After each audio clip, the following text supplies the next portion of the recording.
All right, everyone. Hope you're all doing good today. Hope you're all doing well. It's time for another episode of Speedruns From the Crypt, your bi-weekly horror hotfix. I'm your host, Dices, and we do have a couple of fun games for you tonight because we're going into space. It's been a while since we've been on space horror, but before we get to that, how about I give you a couple of announcements, or a few announcements. For one, Back to Black 2025, the upgrade to UBAF will be live starting tomorrow, February 6th to the 9th, here on Games Done Quick's Twitch channel, and it'll be benefiting Race Forward. You can catch the action and support an incredible cause. If you want to find out more information, you can type !BTB in chat to see the event schedule. And if you want more general information on the All Black Speedrunning community, you can type !BAF in Twitch chat.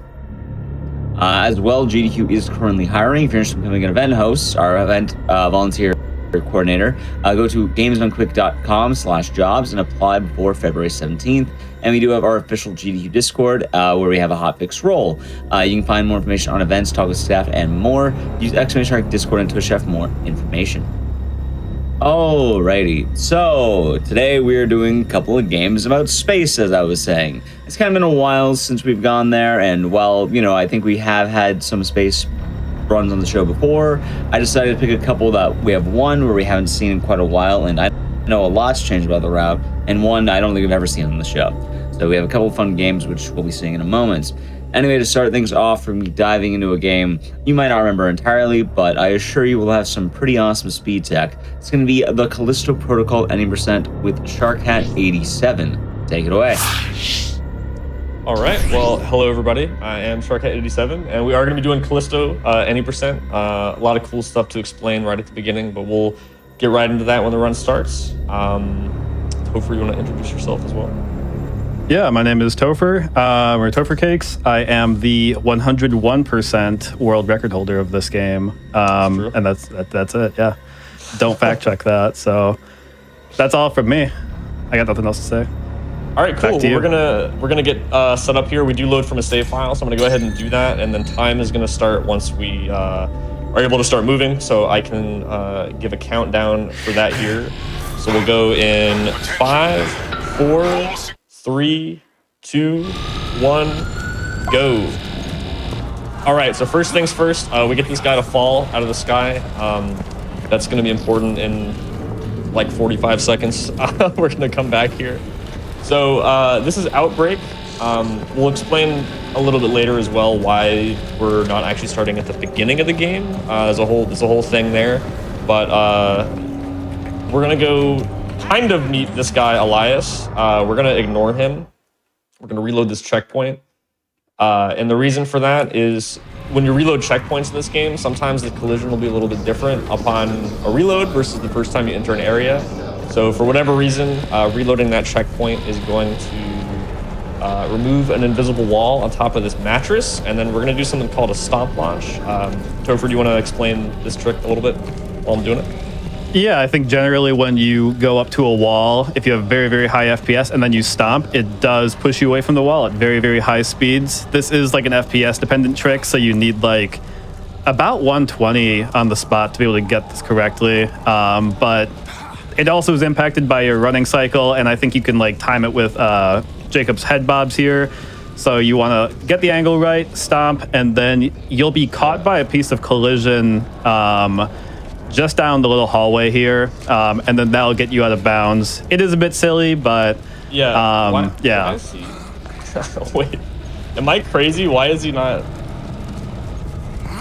I've never seen him do that before. Have you? Might want to try reloading, yeah. Yeah, I'm gonna reload. That's really weird. He's like not getting pushed away from the wall at all. But yeah, we'll be doing a couple of these. Yeah. Once you see it, it'll be pretty cool. What do they say about never seen that before? Anyway, yeah, that's really bizarre.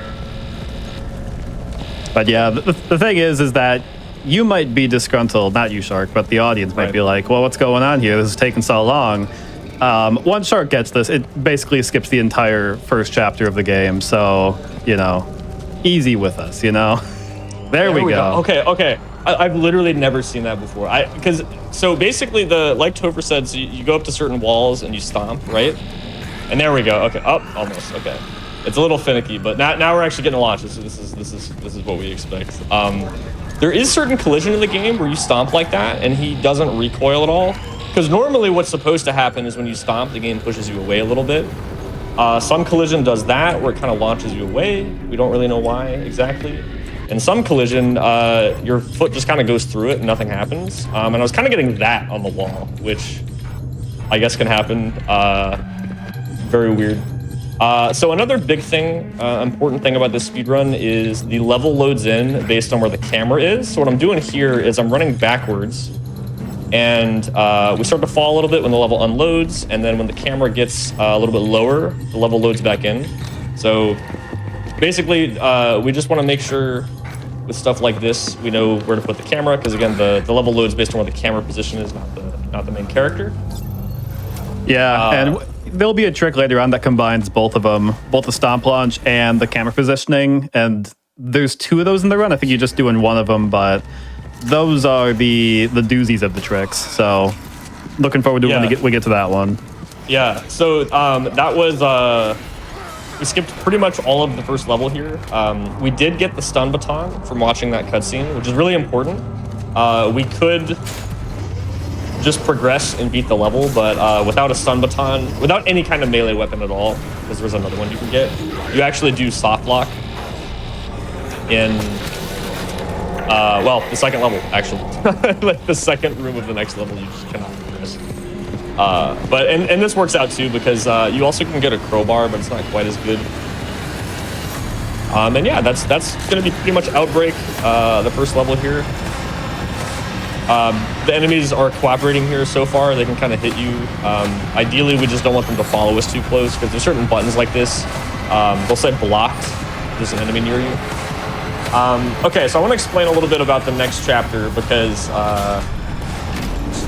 so basically, when you know, Ignitus said, "Hey, do you want to do Callisto?" I was trying to figure out what route do I want to do, because, and this is kind of actually changing. The game kind of, like, the route changed again in the past few days, and might lead to some category splits with some things that we'll again talk about a little bit later. But basically, there's these tricks that the world record does where you launch across the level, like we did with that stomp back there. But it also depends on the level unloading, which is hardware dependent. So it's just it's kind of like a meme. What we sort of decided is we're gonna do a different route than what the record does. If we have time later, I might show off the alternative here, because it does look really cool. But if we do that normally, what the record does, we skip getting the grip ability, so it's called grip skip. It's like the TK, like telekinesis kind of ability where you can pick up enemies and stuff, right? Well, if you don't get that, it really complicates the entire run. It makes, like, the entire rest of the run extremely slow, but it skips this whole level. So it's a bit of a trade-off. It makes the level after this kind of a nightmare, to be honest. So instead, we're going to do this trick called gun skip, where we're going to, like I said, manipulate where the camera is. Okay. We didn't get enough momentum, but we can do it again. That's fine. So by putting the camera into this corner and doing a certain motion, it gets just in the right area where the level above here unloads. And with a little bit of momentum, we can land in the lower level down here. So that's, you can do that one at home, yeah. Yeah, and so that's funny. So they, there didn't used to be that rock there, right? And they added it, and you know, for a really long time, we thought it was just completely patched, because it used to have to kind of like crouch against that laundry bin and do a different camera motion and all that. And yeah, they added that rock there on the patch that added cutscene skips, because that also was not in the game on launch. So, you know, we just ran the cutscene skip patch, because skipping all the cutscenes and then not doing gun skip is way faster. But yeah, but then, well, wasn't it like we just thought it wasn't possible, then somebody went and tried 5 minutes and was like, oh, actually, you can still do it. And it was like, oh, well, we didn't look hard enough. Kind of. Well, so we looked for a long time and we couldn't get it. And I don't remember, it was either Looney or Semistry, some other Callisto runners. One of them found that and just, and apparently you can just do that. I don't know how we didn't find it like so soon after, but that was really great to get back in the run. Also, speaking of grip, we get that from that cutscene right there, so that'll be really good. Again, we don't have a gun, so we're kind of just aiming our hands in a little finger gun while we use grip, which is kind of silly. Oh yeah, Semistry is here. If you have any questions on the run or if we skip over something, just ping me or Semistry and we will answer all the questions. Because there's a lot to talk about.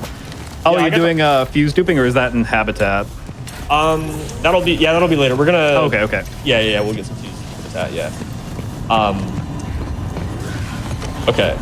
So things are slowing down just a little bit. So I want to explain another thing real quick, which is the intro skip. So the first level of the game is Cargo, and it really is the intro. I mean, even with cutscene skips, it's just a few minutes of holding W, pretty much.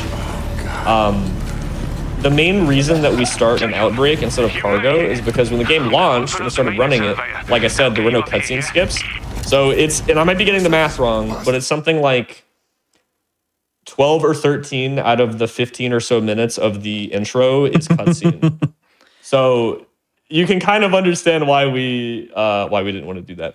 So that's why we start there from the cell. That's really where the action picks up. But also, yeah, like also if you imagine going all through 15 minutes or so of the cutscenes, and then you just mess up Bruv like a couple times, and it's like, okay, time to go do all that again. That wouldn't have been fun at all. Yeah, that's the other thing. That stomp launch trick we did at the beginning is notoriously kind of annoying and kind of an early game reset point. So yeah, it'd be better to reset and to lose like 2 minutes than going through all that. Yeah. So those enemies we killed by just kind of, he didn't even hold up his arms, really just kind of just throwing some of his mind there. Those are called snakeheads. I think that's at least what we call them. I don't remember if that's the official name, but basically if you don't shoot them, they kind of jump scare you, grab you, and you got to do a quick time event to get them off you. Now, we actually did not meet Elias officially, and he gives you the shiv. Now, you'll see Jacob use a shiv in some cutscenes and things, but do not be fooled. We don't have it. And if you get grabbed by a snakehead, you die because you need the shiv to actually do the quick time event. So anytime one of those pops up on the run, we actually have to kill it because a grab is death. Speaking of which, we're gonna grab these guys and do a little funny little thing where actually I think I missed that. That's fine. That's a yikes. I might be able to back this up. This might still work. We can always reload if not. We can show it again, but this also comes up later. It's 5% blocked, right? Okay, well, there you go. There's an example. If an enemy is too close to an interactable thing, you can't do it. So I'll see if I can get this again. Basically, if an enemy is standing on a piece of collision they're not normally supposed to, like this little thing there, they kind of just die and fall over. So we can use that to our advantage. There we go. Okay, that's more how we're supposed to do that. Yeah, those ones with like the bigger heads, those are a lot harder to kill. So it's pretty important to get those ones. With that quick kill, I would have just like done the checkpoint restart once I realized I messed that up. But you're braver than me going for a backup. It looked like I could have maybe gotten them, but that's okay. Yeah. So another cool thing to note as well, and you'll see this a few more times here. We're gonna do some checkpoint restarts, and some of these actually don't save time. In real time, accounting for the time spent on the load screen, but it's still faster because whenever and this is a trick you can use in your casual playthroughs, by the way, if you want, but every time you reload a checkpoint, your grip battery refills completely because it has a limited charge. It runs out pretty quick too, especially unupgraded because, balancing, they don't want you to just pick up every single enemy in the game and throw them off a ledge and just, just win that way. That's the flashing blue light on your neck is your grip battery. Yes, you'll see it's flashing right now, and then when we reload from this checkpoint here, it'll be back to full, and then we'll be able to kill some other enemies pretty quick. Because again, especially without a gun, our DPS is pretty limited, and killing everything with a stun baton is pretty slow, especially later in the game. It gets even worse. So, speaking of which, we're gonna use a store here. We're not actually gonna buy the gun yet. But we will soon. We gotta wait for this lift to come here, so just gonna sell all that. Oh yeah, so when you buy the gun, the game just gives you 800 credits to buy a gun, right? Like there's a chest right there. We didn't do that, and the game still expects you to pay 800 credits to get the gun. So that's the reason why we've been picking up some of these items. I went on the way for the chest and all that is we want those resources, and we should be able to get enough stuff from this fight coming up here that we'll be able to buy it afterwards. And you know, after I said, you know, oh, they didn't want you to abuse grip too much, that is pretty much exactly what we're gonna do. It's a little hard to grab these guys when you don't have an aim reticle, but we got them. Okay. Yeah, and you want to grab them just a little bit so you can actually pick up the credits off their bodies, because these ones, I think they give you a couple hundred each. And yeah, these guys give you pretty good stuff. Yeah. Yeah, if you pull them off the edge, obviously you can't go get that then. You dropped a health injector, nice. Oh, am I? You good? I thought I got stuck there. What was that? Dude, it's too early to be scaring me with this stuff. I know, right? All right, so for the shoe fight here, we got to put these fuses to get this whole room going here, and then we're gonna have to fight a bunch of enemies, which will then unlock the door. We are again going to abuse checkpoint reloading to get our grip battery back to full.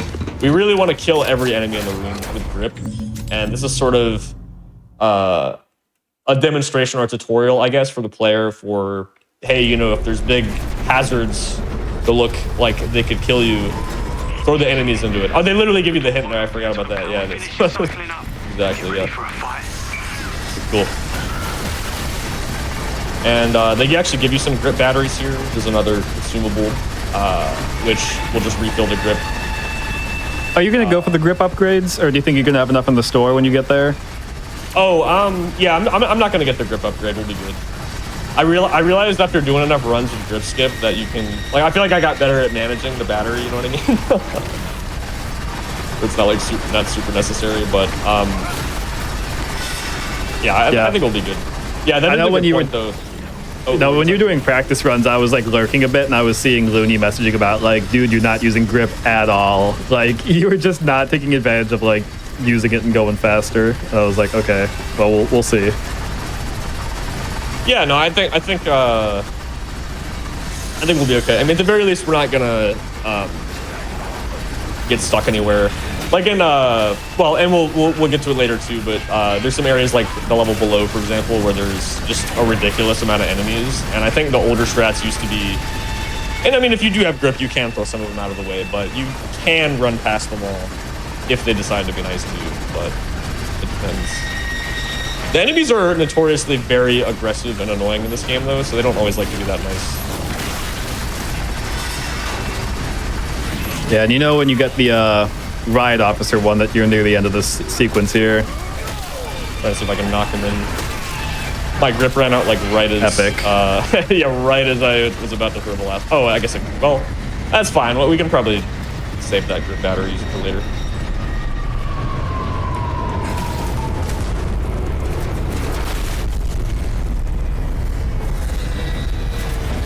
I'm trying to think. The end of Aftermath is pretty standard, right? Yeah, nothing too crazy. Just trying not to get killed by the trap or the robot. Snakehead. Yeah, there's a few snakeheads as well. Stuff like that. Got some of those slugs. So this is the only store visit that we're doing? Yes. Here's our invisible gun. Cool gun, man.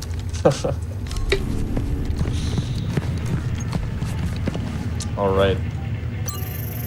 So yeah, one other thing I wanted to say about the that route is, you know, so we've been in this level for a little bit now, so you know you might be wondering why didn't you do the other route? Why wouldn't you just skip this entire level? And the funny thing is, when I gave the estimate for this, the estimate is the same for both routes, even though the other route is like 15 plus minutes faster.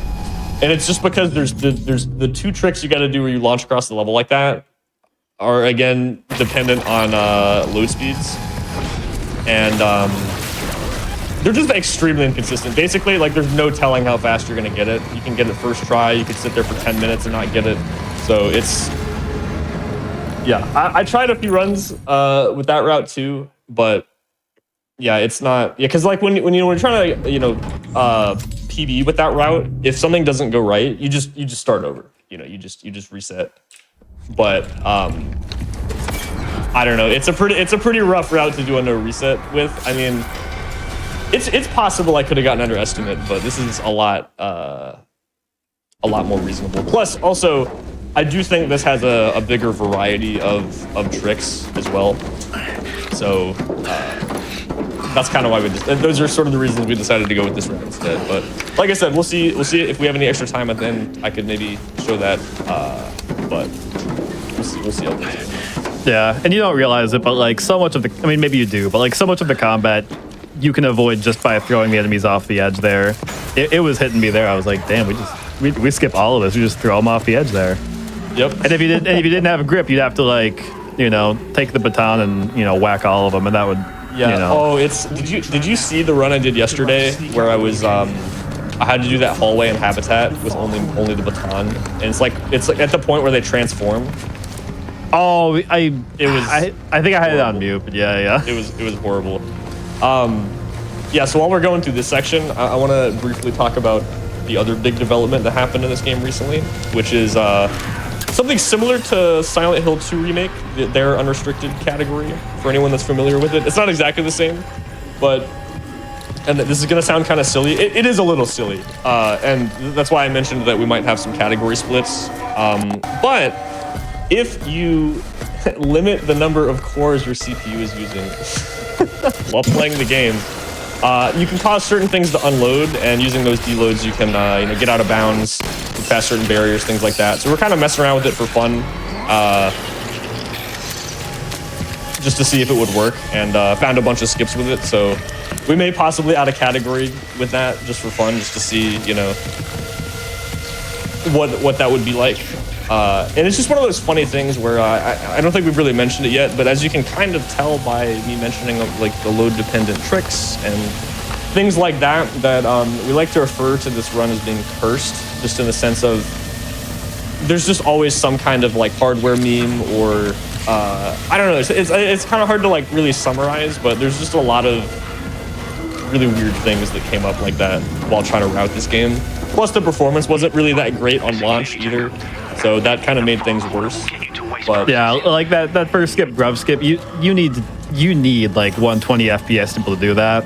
And that's another reason why we did like a sub split on the boards, because it's like, hey, not everyone's going to be able to like keep up with higher end PCs on like a AAA like title at launch. So I don't know. Some of those things you do need to like have it up there, but we do cap it to make sure people don't get, I don't know, pay to win on the leaderboards. So yeah, and they did actually add a 240 FPS because there's a 120 FPS cap in the game. You can do, I think, like 30, 60, 120. They added a 241, but that was like well after, you know. Oh, the devs did? The game would come out. There is one now. I don't remember when they added it, but like I it thought was you like. Yeah, I thought you meant like the speedrun.com board, and I'm like, who's doing this? Oh no, we hadn't getting done that. Yeah, no, we hadn't put it above 120 yet, just because.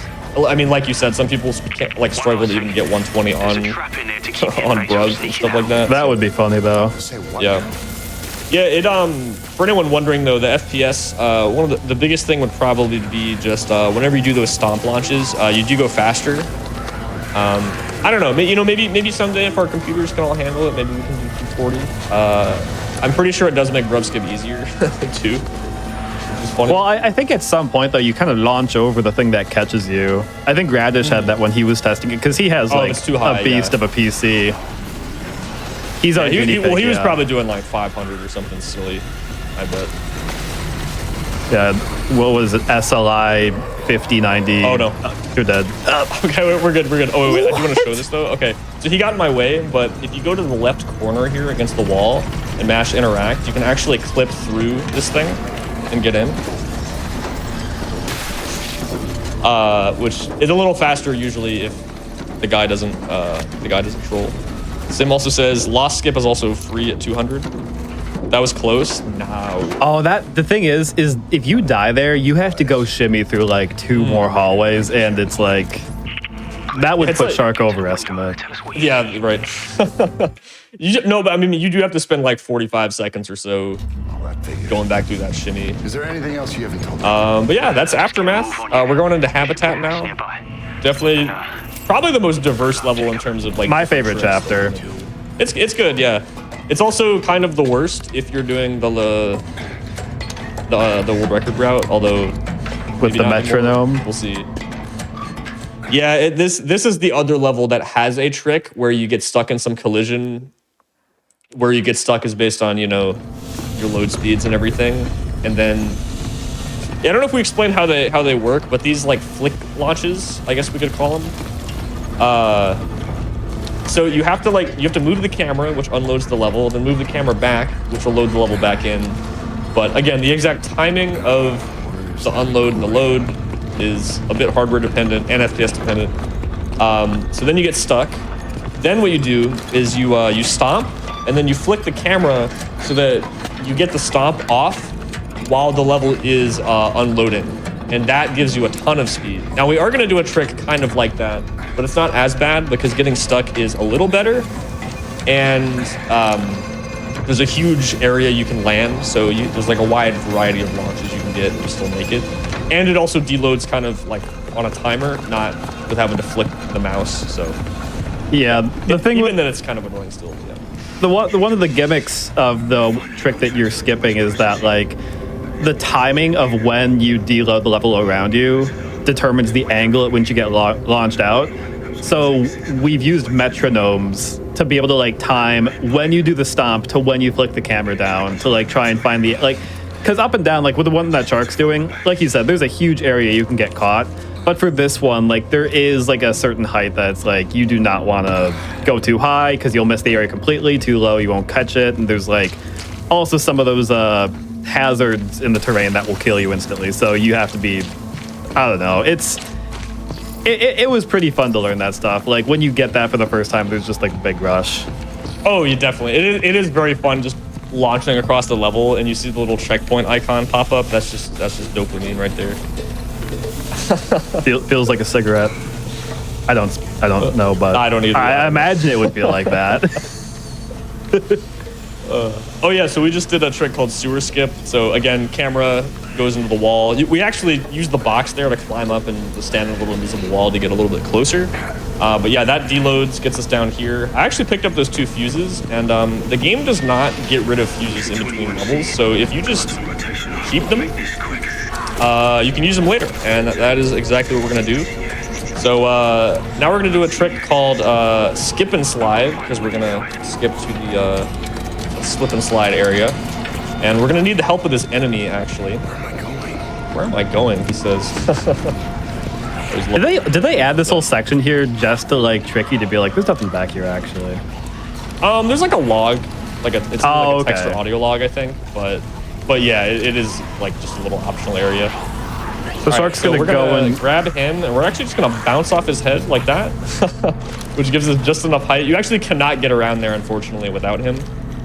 But we call that a Goomba bounce because you bounce on the guy's head and the enemy's head. Also, you have to keep the camera at a specific angle because, like, if you just go and like walk there normally and maybe spin the camera around willy-nilly, you will fall through the ground. So you need to make sure you don't mess around with that too much. Oh yeah, that's a good point as well. Yeah, it's pretty easy to fall there if the camera's bad. Sim saying boring because you didn't go for what habitat? For a launch habitat yet? launch? You should have tried it once.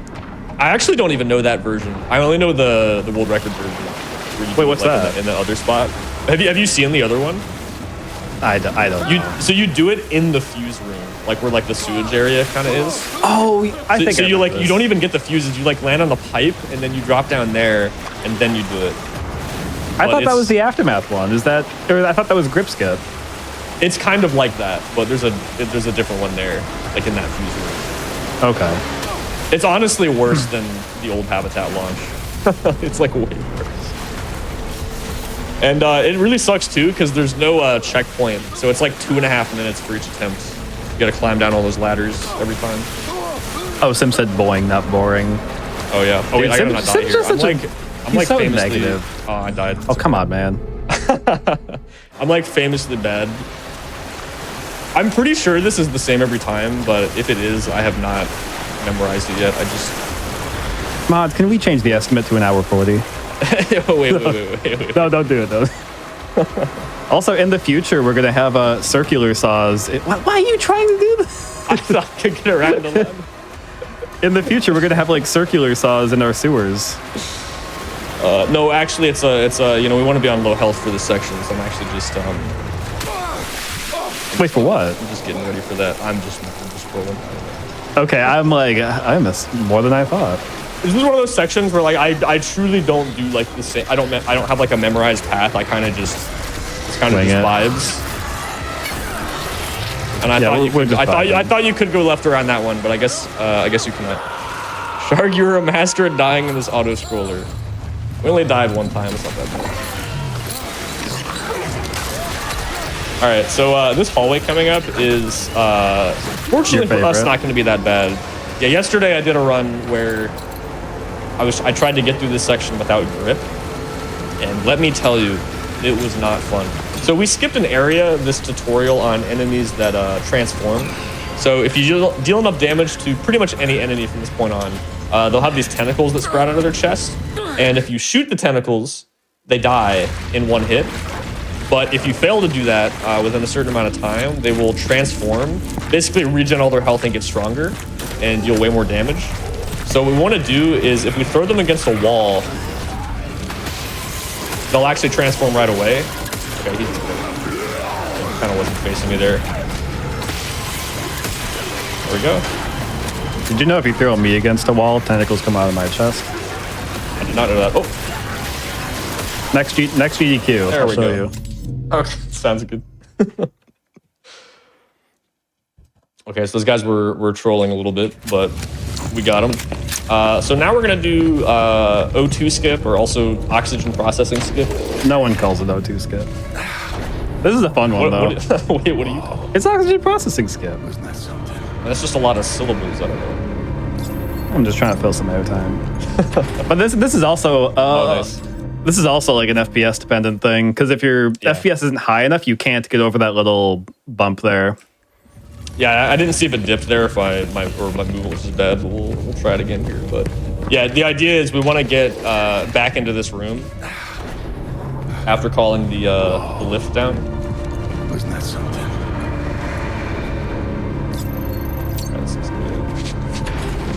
Yeah, okay, we're good. Quiet. Look down for some lag reduction there. All right, so we go back here, which will make the door close again. We're gonna open it. And doing that will actually let us interact with this button again. And normally you can't do that, but going back there restores the prompt. So then this is the hard part. You gotta be really careful. We're kind of gonna walk the tightrope here along this railing. It's easy for me. Yeah, if I mess it up, it's like, wow, you messed up that easy trick. We're doing this to avoid the big scary robots in the middle of this whole area. And also, once you get to the far end of this room, there's a little segment, but we're going all the way around that to get the keycard that we need.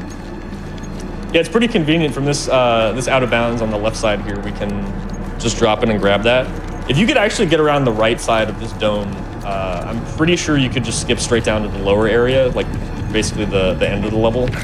But you get I forget what's there. There's some collision blocks, I think. But yeah, nice. Like Tover said, we can just drop right in, grab the code here. Progress. Yeah, because normally you got to come into the entrance and you basically do a big loop, which gets you back here, and then you can leave. Okay, so here we have some new enemies. If I can. Really? I'm not seeing anything. Yeah, well, right. So their whole gimmick is they turn invisible. Well, some of the time. And I grabbed one of them out of the tree there. This guy can grab us. I see camouflaged. Trying to dodge there just in case. All right, that's pretty good. That room also without grip is pretty bad, because without being able to get them out of the way, they kind of just grab you. But we're heading down to that last area that I mentioned. Oh yeah, Beyond the Lost. If you when Shark did the skip and slide, if he did the other skip, he would have landed around here. So all the stuff that we had with going down the sewer, going through the rooms there, oxygen processing, would have circumvented it completely. So yeah, big skip. Yeah, if you get the fastest version, you can land all the way down here. In fact, you can actually land past these logs and everything. It's not done yet, but around up to the end of this level, we have a pretty rough segmented run going. And it gets in real time, so that's including, you know, pausing the game, load screens, stuff like that. It's usually not counted for leaderboard times. All of that, I think it's like 8 minutes to get to Lost. It's crazy. But that's, you know, I got this insanely lucky launch where I landed on the top of this crate, like right here. Over here. Just from the beginning of the level. I feel like we're talking to the audience. We gotta find that one person who's watching right now that's like, I can do this all first try. Get an insane world record that'll never be beaten. It could happen. It truly is, like it really is just maybe like just getting good loads or just I don't know. It really just feels like luck. I mean, you maybe like it is somewhat deterministic, but it's just there's like I feel like there's no way you could get some of these super consistent. Unfortunately, it's like pretty early in the run. So it's not the worst thing ever to grind through. But I do like this route more. Yeah. So I gotta say, big claps. You've been doing pretty good so far. I mean, obviously we had the Bruv thing, but like everything else has been very smooth. Yeah, the habitat was pretty good. Yeah, this is definitely the scariest level, especially because again, even though it's the most consistent of these like huge stomp tricks, it's still a little weird. And you know, if your load speeds are a little different than they were the last time you tried it, it might be a little. Hey, do the little stomp on the rock. Oh, I will for sure. We gotta give the audience another thing they can do at home. Yeah. This one is easy. I don't know. What if they took it out? Oh, if they patched it right here, to just take the rock out. I mean, that'd be really sad. I'd be really sad. I'm kind of sad there's not more like this in the run because it's just very, very satisfying. Dang, it's like 5 seconds right there. Yeah, and like it's weird. You know, we had Meta came in as a glitch hunter recently. I mean, he'd looked at the game before, but he was looking again, and he was asking us. So I'm trying to find more stomp launches. What am I looking for? Like, how do we know if they'll work or not? And we kind of just said, that's a great question. It's very bizarre. I don't know why, like that rock does that, but pretty much nothing else in the game does. Or why the mattress in the first level does, but I don't know. Wasn't Bruv skip found because like it was like found on like a casual playthrough? So like somebody in the server was like, hey, I'm gonna play the game casually, and then 5 minutes later it's like, hey, turns out if you like at the way beginning go back to the starting area and then stomp against the wall, like it's like what are you doing, man? Yeah, I know there were a bunch of Dead Space people too who were basically just glitch hunting on their first playthroughs as well. Just stomping against every single wall trying to find the next big thing.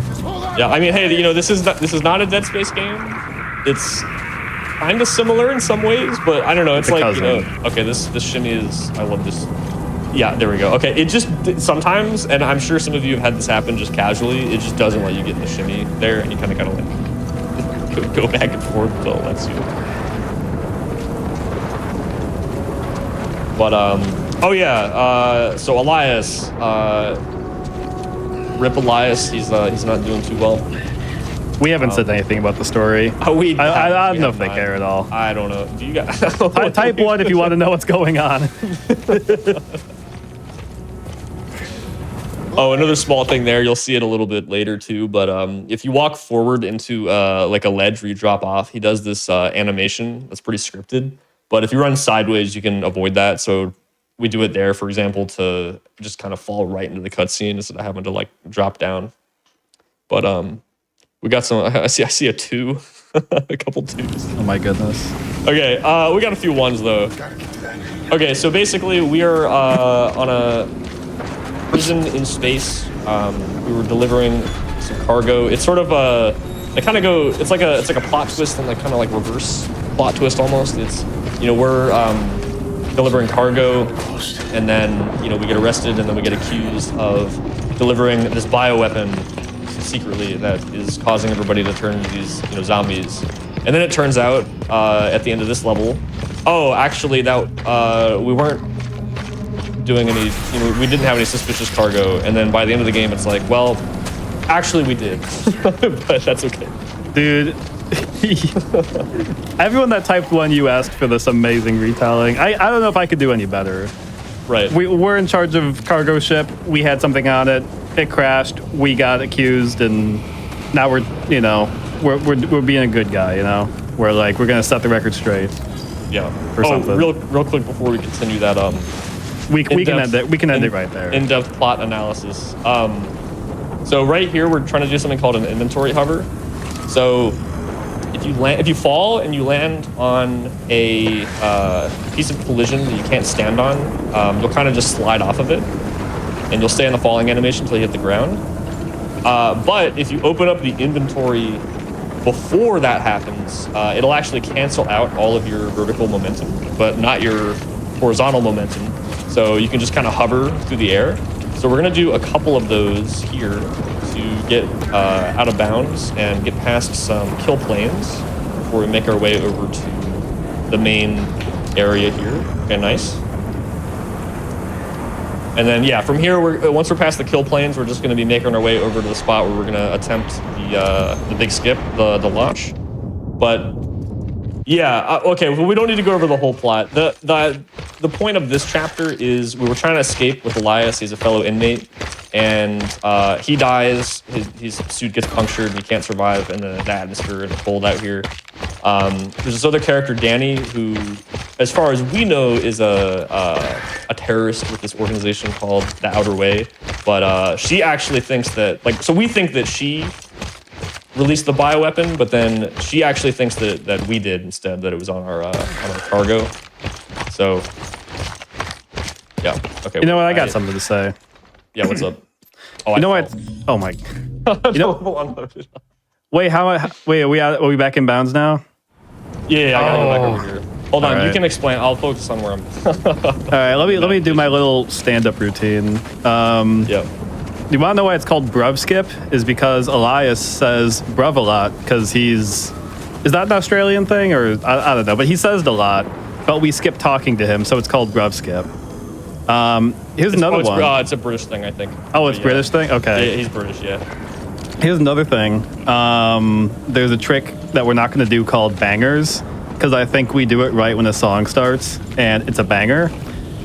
So we do that, but it's also an English sausage, right? And then we found an extended version of the trick, and it's called bangers and mash because that's also a thing. Type 1 if you want me to make something up, or I don't know, think of more fun facts about the Callisto Protocol speedrunning community. I like how you said you were gonna do like a stand-up routine, but that's just like that's true. That's like that's I mean, I could like Google like joke books or something. I don't know. That's funny. All right, here we go. Okay, so yeah, we just gotta. It is obviously, as you can tell, everything's not like completely textured out here because you're not really supposed to be all the way out here. But we got a few visual cues. I don't actually know any more fun facts about this game. I'm trying to think of anything, now I'm trying to think of fun facts, and I don't know. Okay. Yeah, I actually don't know where Okay, here we go. We're back to where we were, except we didn't fall this time. Okay, so yeah, we do a few, like, very specific pieces of movement in a few places, just because you can fall off. Or, like here, for example, we're gonna, you can sprint here, but most people usually take it safe, because when this loads in here, it can bonk you off sometimes. But we're almost to the spot where we launch, and this is definitely a case of I promise this is fast, because, we are spending a few minutes just to get to the launch spot in the first place, right? Sharkat, I'm a chatter right now, and I'm wondering, if you're out of bounds, why can't you just run to the end of the chapter?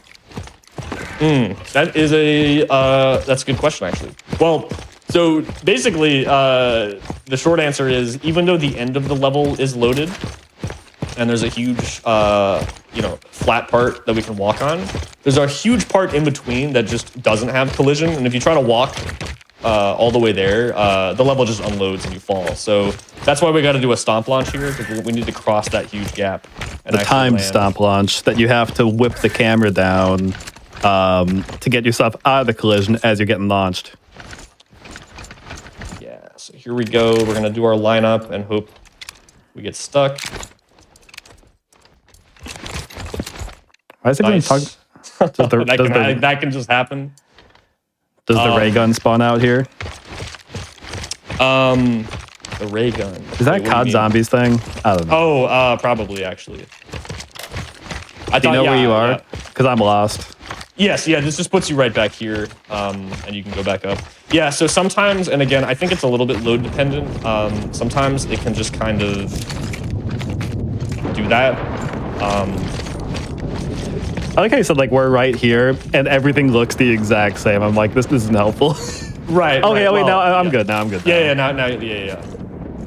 It puts you like right back before you start climbing up this part. Okay. Yeah, and so like I said, the idea is we walk back there, and then this rock loads in, and we want it to load around us, so we get stuck inside of it, and then after like a second or two, a certain amount of time, it will unload. So we need to get stuck in the rock, be looking the right way, and then stomp at the right time. And if we do all that, it should eject us out extremely quickly, and we'll fly across the level.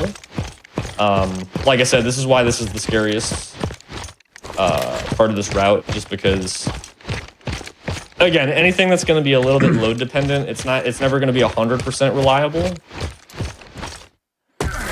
But like I said, getting stuck in the rock is probably the worst part.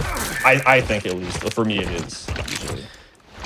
You gotta get your clap reactions ready for when Shark gets this, because this is, I think, the hardest part of the route. That looks good. Oh, that's too low. Wow. Okay. That's right. close. Okay. Well, we got the launch, but we were just a little bit too low there. Looney's the lost skip expert. Maybe he can tell me if I was... I think my timing was bad, but sometimes... It looked like you were high. Yeah, you were high enough. So I don't know. It might be a timing thing, yeah. Maybe I didn't look far enough right, actually. That's okay. We're vibing. I'll make it back over there. Yeah, this Two right. Two right. Okay. I feel like I missed it. So I've been, doing some runs and stuff recently, and every once in a while, again, Looney is the one who found this trick, so he's kind of the expert on it. And yeah, I think I'm probably overcompensating, because sometimes I think I look too far left, and I think you were telling me to go more right. Oh, I need to... Oh, okay, wait. Hold on, I didn't read all of that. So I need to... You think I should look... The coach has called a timeout. Wait, okay. Is he telling me to look more left or right? You look more right, so you launch more left. Yeah, just look more right. Okay. So I was making the same mistake before, I think. I don't know. It has been years, or a year, since I did this. This is the trick that broke me. Mm-hmm. So if you can do runs with lost skip, you're a stronger speedrunner than me. Look more right. All right. Looney knows best. Oh yeah, I got it. Looney says, eat your vegetables, look more right. I don't know. Don't be on your phone an hour before bed. That's it. Oh, I do that. Dude, come on. You're not supposed to do that. That's a hard one to break. That's when I do my Duolingo. Mind you, if you guys are on East Coast, you got an hour to do your Duolingos. That's true.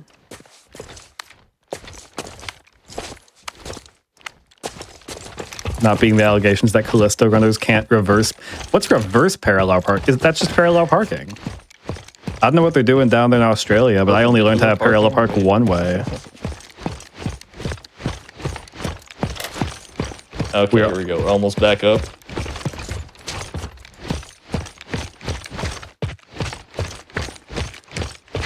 All right.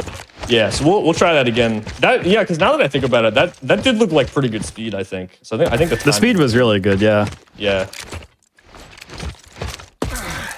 Okay. I'm simultaneously saying I don't know how to do this, but also, critiquing it. I'm like the worst judge.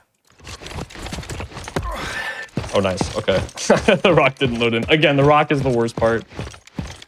The rock is also the worst part of, like, some movies, I think. Right.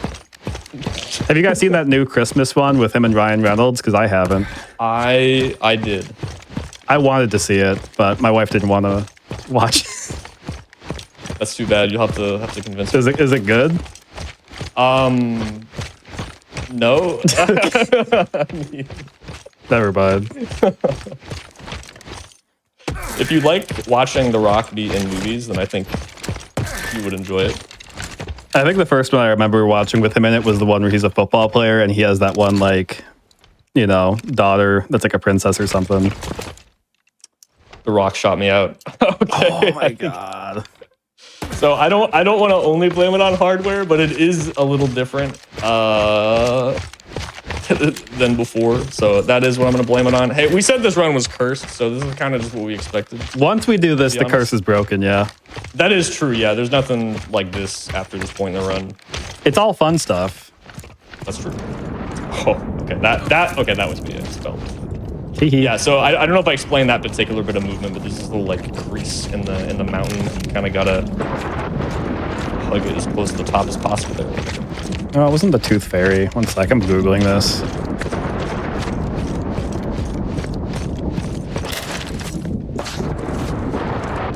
I'm sorry, I shouldn't be Googling stuff while doing this.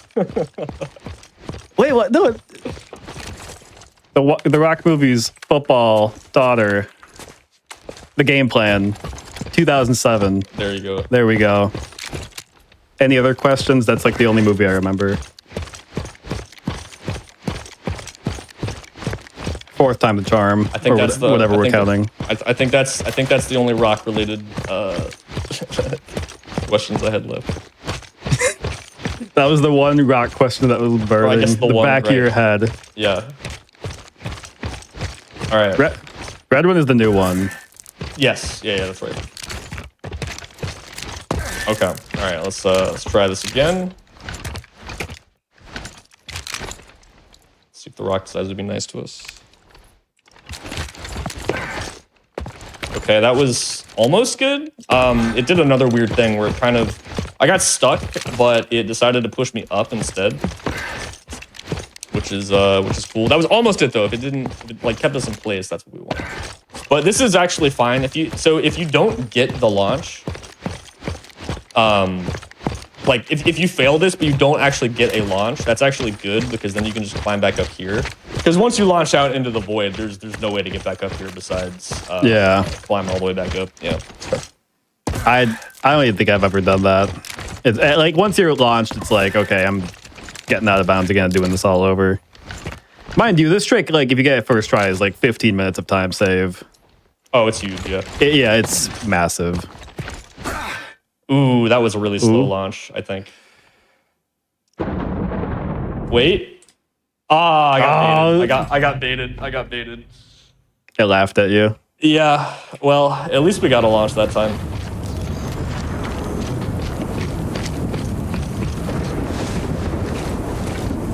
Dude, once we're in the colony doing that one massive fight, we're going to be like, I wish I was back doing the skip, actually.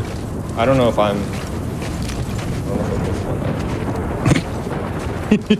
Not what it's being like. I'm just trying to be positive. No, I know. All right. We got it this time, though. Okay, no, wait. Get back up here. Okay, no. okay, we slipped off. I don't know if I explained either. There's a lot of like nuances with the movement here. I still you think I overshot? I feel like I was going really slow. It seemed a bit slower than the last launch you had. Yeah, I think I undershot it. Unless you mean like left or right. Oh my god. Oh, overshot. I don't know. The lefts and rights are really tough. Ever know somebody who has to like hold up their fingers with the L and the R to like figure out what left and right is? I think that's wild. Yeah. I don't have that, but I kind of have that with east and west. I usually have to like think about it. Which I don't know if that sounds crazy to other people. I don't know. I think most people are like up and down on a map. They don't do east-west. Well, like up, down, north, south is, or even like left, right is never a problem for me. And it's not even like a real problem. It's just one of those things like. The days of being like an 1800s ship navigator are over. You don't need to know your cardinal directions. Right. You had enough speed. It's in case you aimed more right. Okay, so you have to eat more, aim more right. Still, I feel like I was aiming kind of far. Well, Looney is the expert after all. Get Looney on the call. That's true. I forget. Did he? Was it you that did the last hotfix with Callisto? Or was that him? Looney did it one time. Yeah. Okay. Navigate by the stars, dude. The stars are slowly moving. Like we're gonna lose our reference points in like a couple million years. Okay, only slightly more right. That's the move. Okay. Larboard from the starboard. You just made up larboard.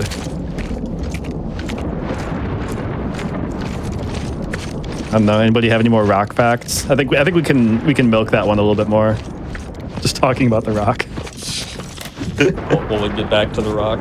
Has anybody tried his shaving product line? I see it at Target sometimes. I didn't even know that was a thing. So no. Okay, that's the end of that one. Unless, you know, with stream delay, chat's like, I have tried it. It's the greatest shaving experience I've had. That would change my opinion of The Rock if his shaving line was pretty good.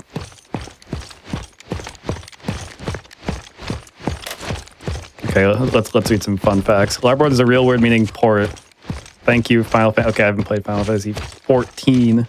Wow, I did not know that either. Final boss in WWE. Did you know that? No, I actually didn't know that either. Gen Z doesn't know that The Rock used to do WWE.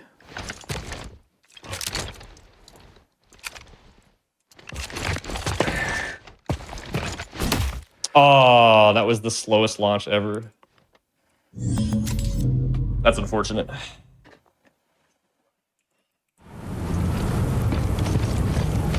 We do love us lost. Yeah. We do get to avoid talking to Danny, which is like the other major character after Elias. Yeah. Well, except until Lost 2, and then that's like the whole... And then that's everybody. That's like the whole section, yeah. Looney says shark. Listen, man.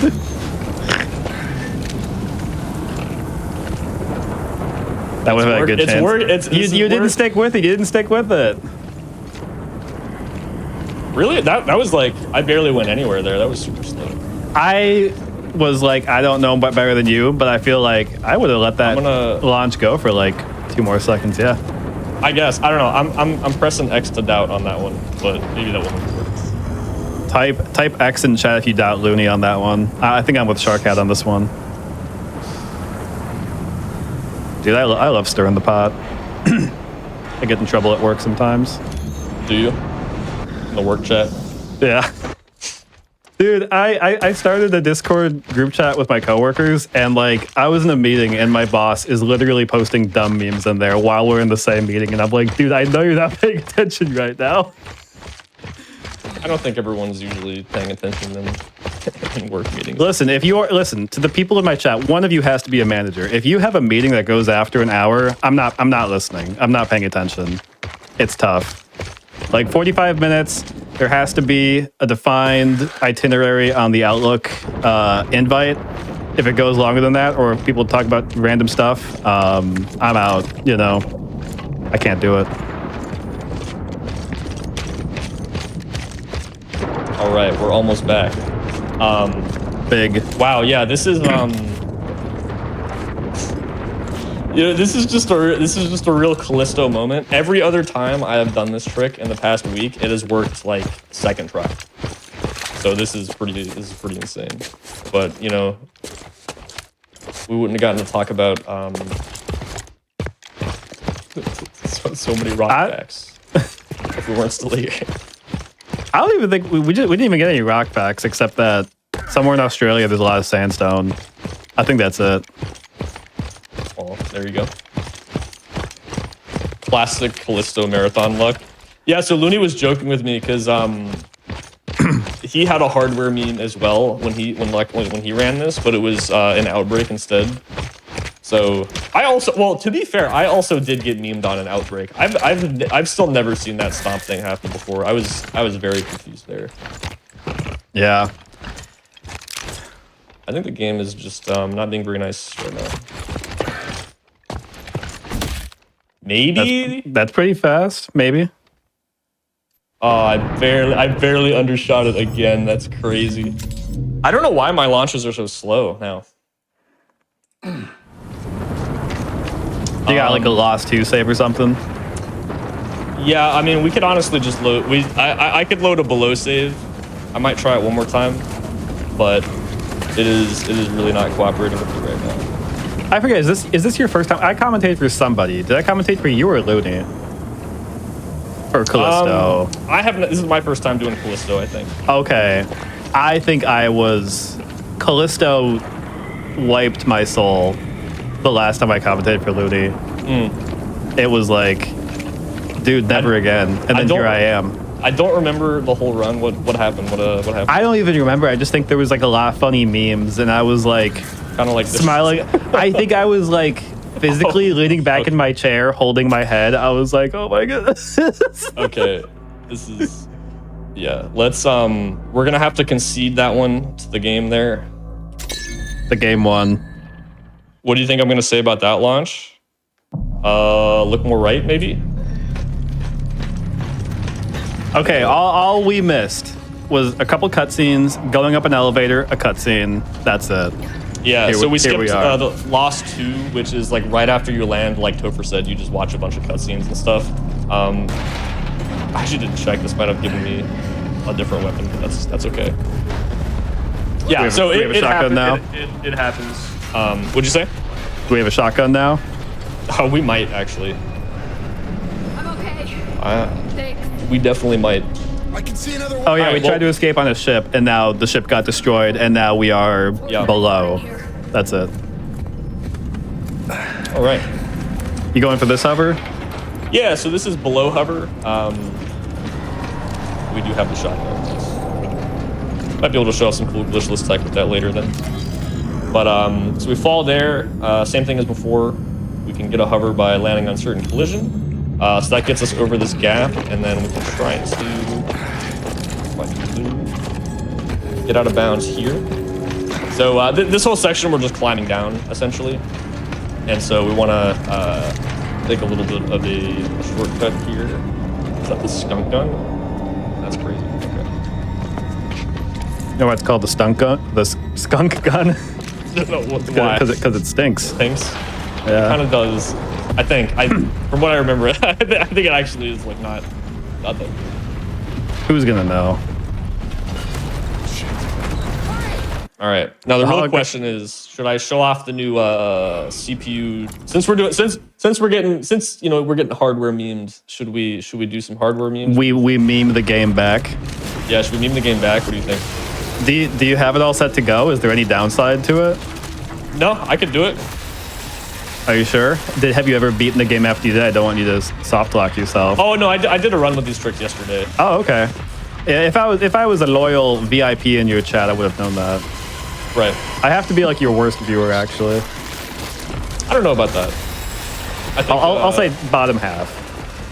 I like the dollar donation. The $1 from John. That's not me. That's not me. Well, oh well, yeah. No, I was saying I hate that guy, whoever that is. That's my worst. John Dead Space. Yeah, John Callisto. Always donating $1 just before I show up. Yeah, that's crazy timing. Yeah. No, but the Band-Aid being a different color is just the HP, so Shark just has to heal us all. Oh, yeah. This save, we just have low health here, yeah. And it's just hard to beat. Oh my god. Okay, never mind. What? I opened a can of worms. We're putting the worms back. We're gonna see if we can maybe sneak past this guy. He usually doesn't let you. Sometimes you can kind of smack him. Oh, nice, like that. Just sneak by.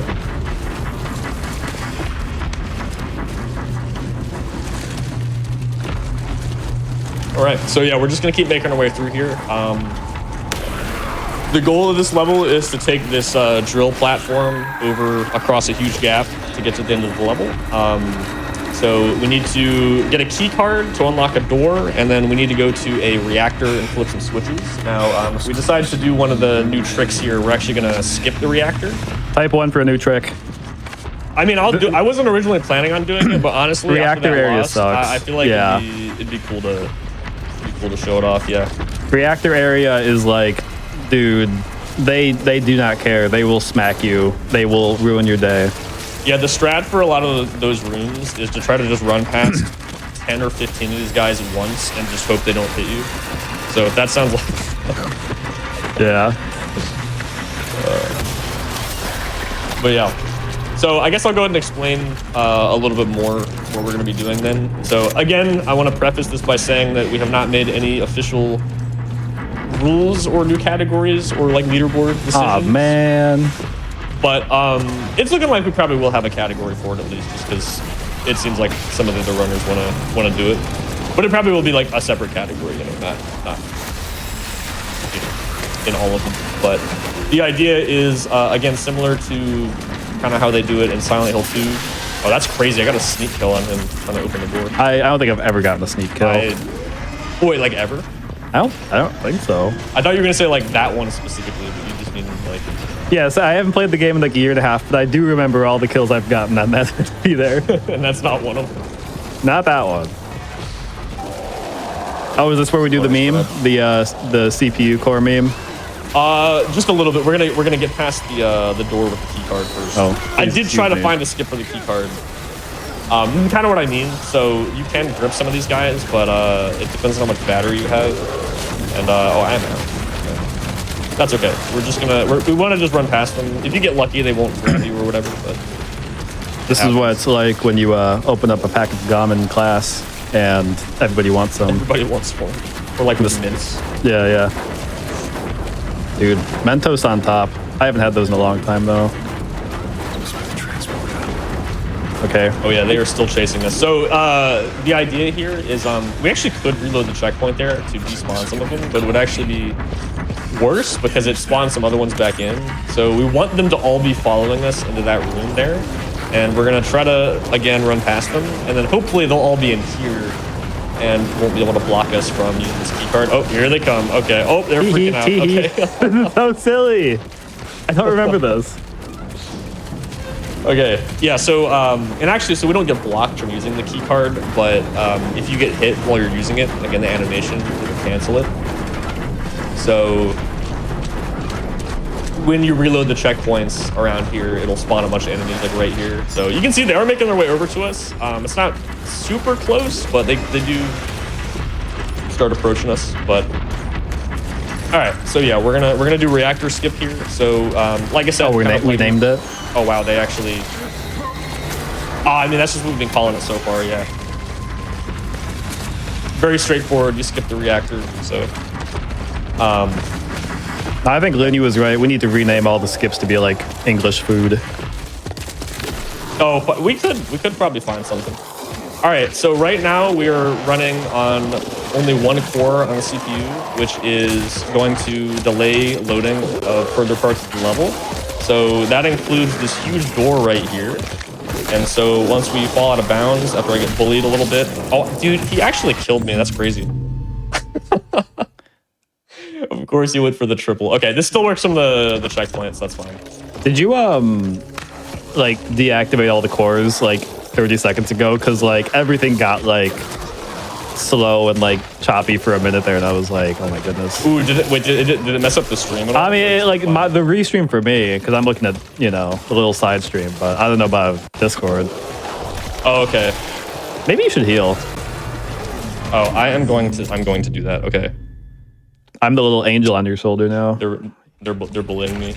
Do I not have a health injector? Uh-oh. Okay. That's fine. Just take it. We have grip. I'll just throw him out of the way. I was hoping I could just run past him, but again, they decided to bully me. Okay. What is Bovril? That's an English food? I've not heard of that one. All right, we're just making things up. Yeah. Okay, we did it a little earlier. There we go. Yeah, you'll have to bear with me on this one. This one is brand new. Okay, that should work over there. Okay, I guess I just toggled a little bit late. But yeah, it delays the load. Again, it's a little silly, but I don't know. It's pretty fun to mess with. Dude, these guys are so good. How is that? Okay, why is it? I'm so confused. Like, they're just grabbing me. I don't know why that's killing me. That almost looked like I was gonna flip through that. Okay, get out of my way, please. Would you guys also believe that this has never happened to me when I've been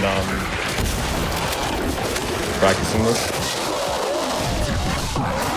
You should say that after you have fun speedrunning this. Oh, it's never happened before. That's never happened. Okay, we got it. Okay. All right. Looney saying shark in chat is the most like. Is it safe on high difficulty? I should check. I don't think so. But we're gonna just do that just in case. I mean, I am pretty low health. But on the off chance that that was on like medium or something.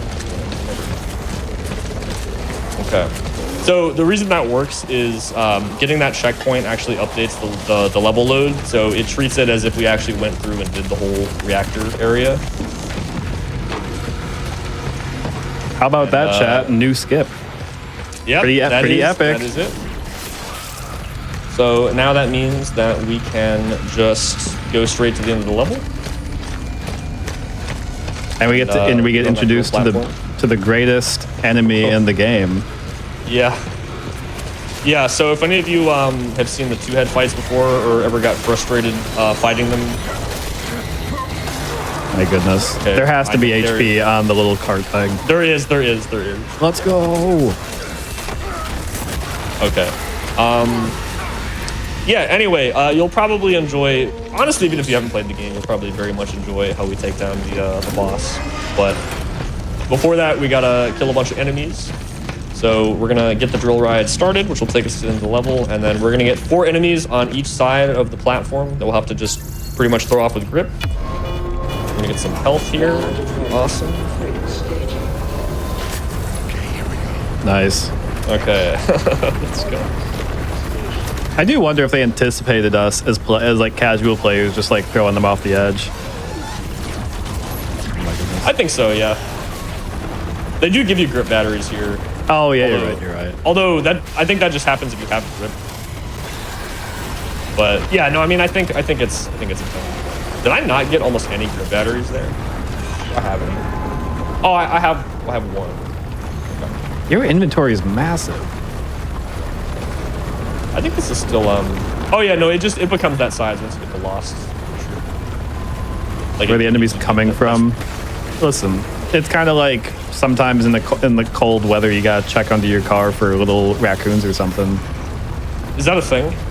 So yeah. Well, okay, so because I live in a cold state now, and somebody told me a similar thing to watch out for raccoons in a different situation. Is this just like a thing? Like.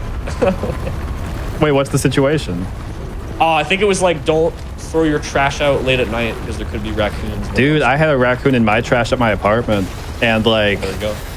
And then like, next time I took my trash out, I was like, there's no way it's gonna be in there again. It was in there again, and it was a fat one. Yeah. Well, they got a reliable food source like this.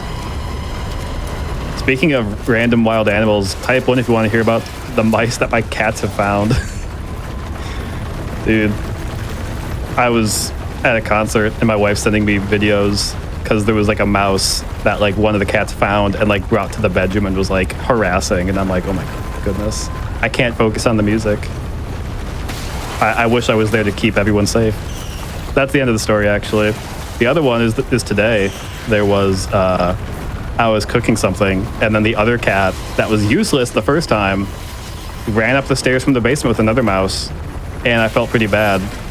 So I put the mouse in the garage with a Ritz cracker and a blueberry. So it's not in the house anymore. Two-head fight time. Yes, okay, so here we go. So we're gonna go dodge once, run into him, dodge again. We're gonna do one more little dodge here, and one more maybe. There we go. Okay, there he goes. Big.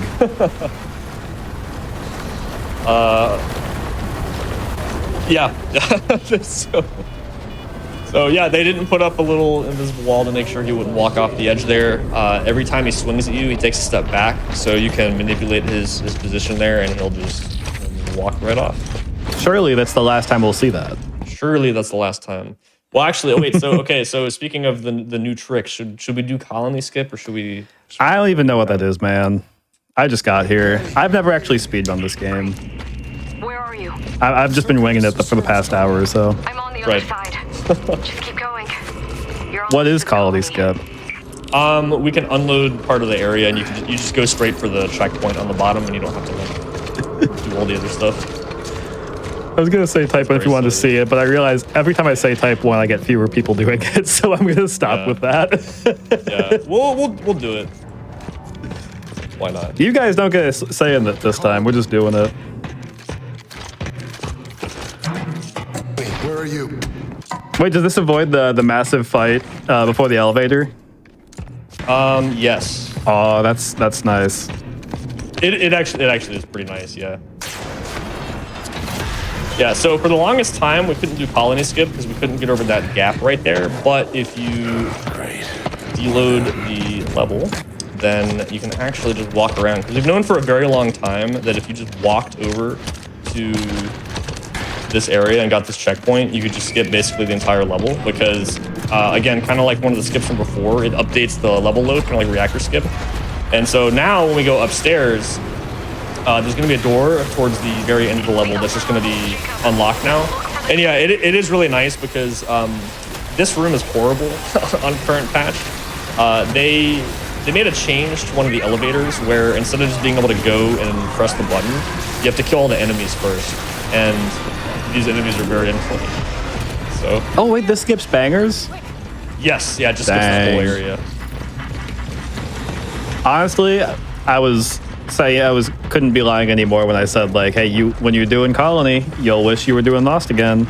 But yeah, that room is not fun. I'm glad that we're skipping it. Yeah. That's pretty nice. Need a longer version of bangers. Yeah, we need to find something even faster so that we have to go back and do that. It went bangers and then bangers and mash. I don't know. English people in chat, what do you have with bangers and mash? A nice cold soda? I don't know, it doesn't roll off the tongue. Breakfast skip, there we go. Yeah, so we gotta wait for Danny to unlock this door for us here, and then we're gonna go do a boss fight, and that'll pretty much be at the end of this level, and then we'll be into the last level of the game, Tower. So, this will be Ferris. Looney requested that we name the strat a certain thing. Basically, so we're gonna stun lock him, right? I'll explain it before we do it, but so you dodge him, you do your combo, he attacks you, you dodge, and you basically just trade back and forth doing combos. But if you aim your gun, you can actually cancel your melee combo and hit him with the first hit of the combo over and over again. So we're gonna call that putting him in the Ferris wheel. Epic. Because his name is Ferris. But yeah, we're gonna stun lock him here. He usually will grab us at least once at kind of a random time, so we're gonna be looking out for that too. But otherwise, I'm just gonna be counting my hits here.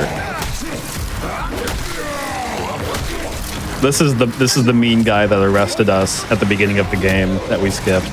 So that's your motivation for hating this guy. Yeah, great cutscene by the way. That one is really good. Voice acting, 10 out of 10.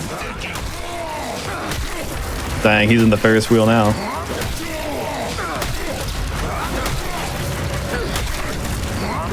Should be good.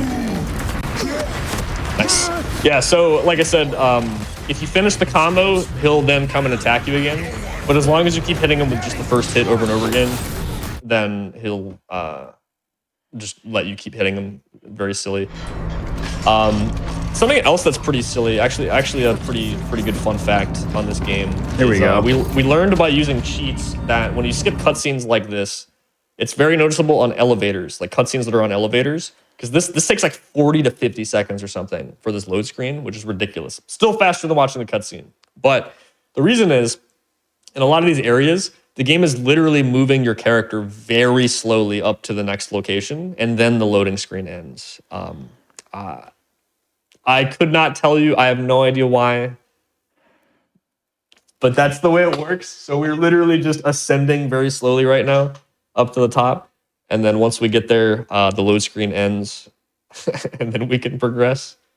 But yeah, Again, it was found on accident just by, you know, having cheats up, looking at our coordinates and just noticing, hey, I'm just moving very slowly during this entire cutscene or this load screen. Let's find out. It's kind of like when you watch the play and then you see like the stage crew come out and they're like moving everything around and then the play starts up again. Right, but I mean, honestly, pretty much. I really don't know why you don't just teleport. There might be a reason for it. Who knows? All right, so we're just gonna wait for Danny to open one more door, and then we'll be in the last level of the game. I'm gonna purposely limit my FPS a little bit on this cutscene. There's another believe it or not, there's another hardware meme in the last level here, and this can just happen to you casually. So if your FPS is higher than 60 in the load screen after skipping the first cutscene in Tower, the dialogue just doesn't play when you're in the prison cell, and you just have to wait. And you gotta wait there for like 40 seconds or something silly like that. So I'm gonna see if I can intentionally drop it so that that doesn't happen. Again, I don't know why. That's just in the game. You can just play this game right now, and that could happen to you. But all right, we'll see what we get. We'll see if we get the meme or not. I'd like to study the brain of somebody who's watching this and is like, I want to play Callisto Protocol now. Right, you convinced me. Right. You know what? Yeah, I hated the game before. I'm in now. Right. Yeah, I mean, I think there are a lot of tricks that are really fun. Obviously, when you get stuff like that happen with Lost, it's kind of frustrating, and I think that's definitely the thing that turns people off from it the most. But like, it can be fun. You know, when it's fun, it's fun. Oh, also, if you remember all the way back in Habitat when we picked up 2 different fuses, like I mentioned then, we still have them. So instead of fighting this 2-head, we're just going to put this fuse in right here. I was going to say you... Oh, this thing doesn't have the fuses. Oh, no. Okay, you called it. Okay, well, never mind. Well, imagine that we did that and we didn't have to come in. Wouldn't it be... Listen, just react in chat as though Shark did the coolest thing and skip this whole fight right now. Okay. I'll do something else kind of cool here. So this is fast weapon swapping. So if you have more than one weapon, there's this trick you can do where you basically, instead of waiting for the recoil of the gun animation to end, there's a certain combination of inputs where you can switch back and forth. You basically increase your fire rate. Oh, I thought I was going to die there. That would have been awesome. Yeah, these guys do a disgusting amount of damage, even on minimum. You know what? Okay. You had to fight at least one of them. We had to fight at least one the normal way. Dude, chat loves you. Oh yeah. what an awesome fight. Okay. So well, we get to do another little trick as a backup here. So I'm gonna, actually wait. I think I want to take this fuse back out. Oh wait, actually, I think we might take it in and out a few times. Actually, just to like really make sure the door's working. You know what I mean? And there we go. Okay. So what we did there is on some of these doors, if you keep putting the fuse in and out, it kind of like gets off cycle with the animation of you putting it in and out versus the door opening and closing, and you can get it to a point where the door's opening as and hold on, I'm just gonna. I already know what's coming up in this hallway. Can I get like a little health? No. Oh, grip battery's good actually. Okay. But yeah, basically you can get it offset so that you can keep the fuse. Placing these enemies up here so they die. Oh, he actually didn't die there. So there we go. Okay. The little red pulse on the edge of the screen is scaring me. Yeah. Did he even die? Here we go, getting some health.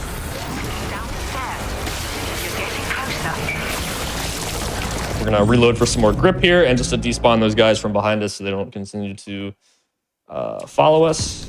As a reminder, because I think we said it at the way beginning of the run, your grip is recharged all the way every time you do a checkpoint restart. And that is super helpful when you're going through places like this where there's a million enemies. Oops, there we go. Okay, so we kept that fuse from earlier, specifically so that we can actually skip a big segment here where we normally have to go look for one, fight a whole bunch of enemies. But again, if it's in your inventory, you can just put it in. Okay, there we go. Now we can. You're nearly here. The game Topher, gets that was so silly. That was so funny when you were about to say, "Wait, you're on a different save? Are you sure?" I forgot wasn't about that. sure. Yeah. I forgot about that. You know, Listen, this. it'd be like that sometimes. Okay, this is the last two-head fight. If you weren't tired of seeing them already, I guess we haven't seen them that much. To be fair, we did skip one. You skipped one of them. Yeah. All right, so there's this big fan blade here, and we can get the enemy to dodge by attacking this. So I'll give you a few guesses as to what we're gonna do. All right, that's Epic. that's pretty much it. All right.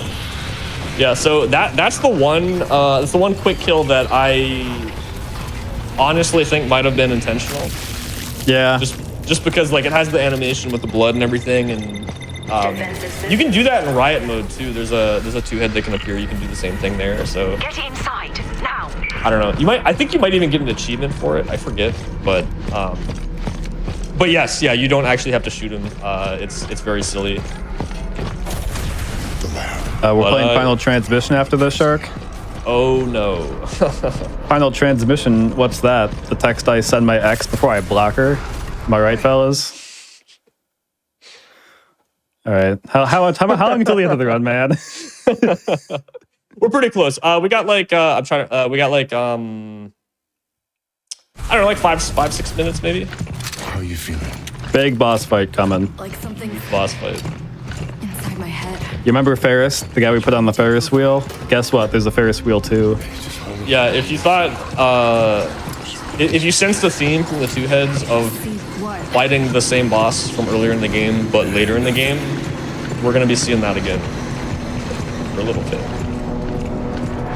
And it's gonna be actually it's weird. So when you fight Ferris, it is the same. He has the same amount of health and all that. The only real difference is he's not guaranteed to go for a grab the second time for some reason. So it's usually a little bit faster because with the first fight, it's kind of random like where he'll grab you, and I'm pretty sure it is possible for him to not grab you at all. But it really just depends. You usually do though. It's kind of hard to get around that. But yeah. So Final Transmission, like you mentioned though, that's the DLC. Last thing I actually haven't ran it that much. I did a few, but there are, I'm always helping us get the cure. wouldn't you guess it, some hardware memes, Hee just some kind of weird stuff. But it's got some cool tricks too, though. Same here. Got a few interesting things. This new CPU limiting, stuff. There's probably some new stuff you could do there. We'll have to look at. But so this is one interesting thing is most of the levels are loaded as separate maps, but there's a few like tower where the chapters split up into 2 different maps. So it actually warps us to an entirely different area just for this little walking section, and then it's gonna warp us back, and then we'll basically be at the boss fight. Sorry, I'm just remembering at one point Meta was looking at my time. He's like, where are you saving so much time over me? So I did like a side-by-side comparison of all of our splits. Mind you, Tower 2 as a split is literally just what you saw there. Like from when you 50 see the elevator wall to the screen here, right? And Meta lost like 10 seconds or something on walking. Like, how'd you lose 10 seconds on Tower 2? Apparently, like, there's a weird walking speed thing that could happen to you. I forget what impacts it though, or what causes it, but it's very silly. I don't remember either, but yeah, sometimes you just walk slower there, and I don't know why. Okay, just grabbing just a little bit of health. Get ready for epic boss time, folks. All right. Oh yes, Final Transmission does have a very weird joke ending as well. I won't spoil it for those that want to go see it. I think somebody tried to spoil something like a half hour ago, but I was like, oh, I'm not reading this. I still have to play Final Transmission. Oh, you haven't played it yet?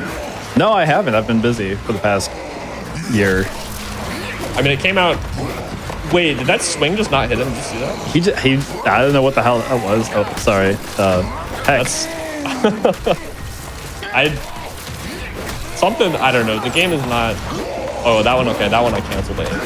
But He just stood there. That scared me. There we go. Interesting. All right, so then during this cutscene, he, powers up, he transforms into a bigger monster and everything. So now we gotta We're gonna kill him.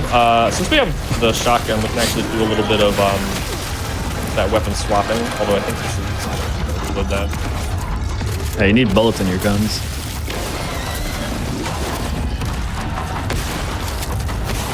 There we go. So yeah, we can use a little bit of that since we have it, and plus these explosives. Not that guy. You kind of skipped over when those explosive enemies were introduced. But yeah, you gotta throw them at this guy too.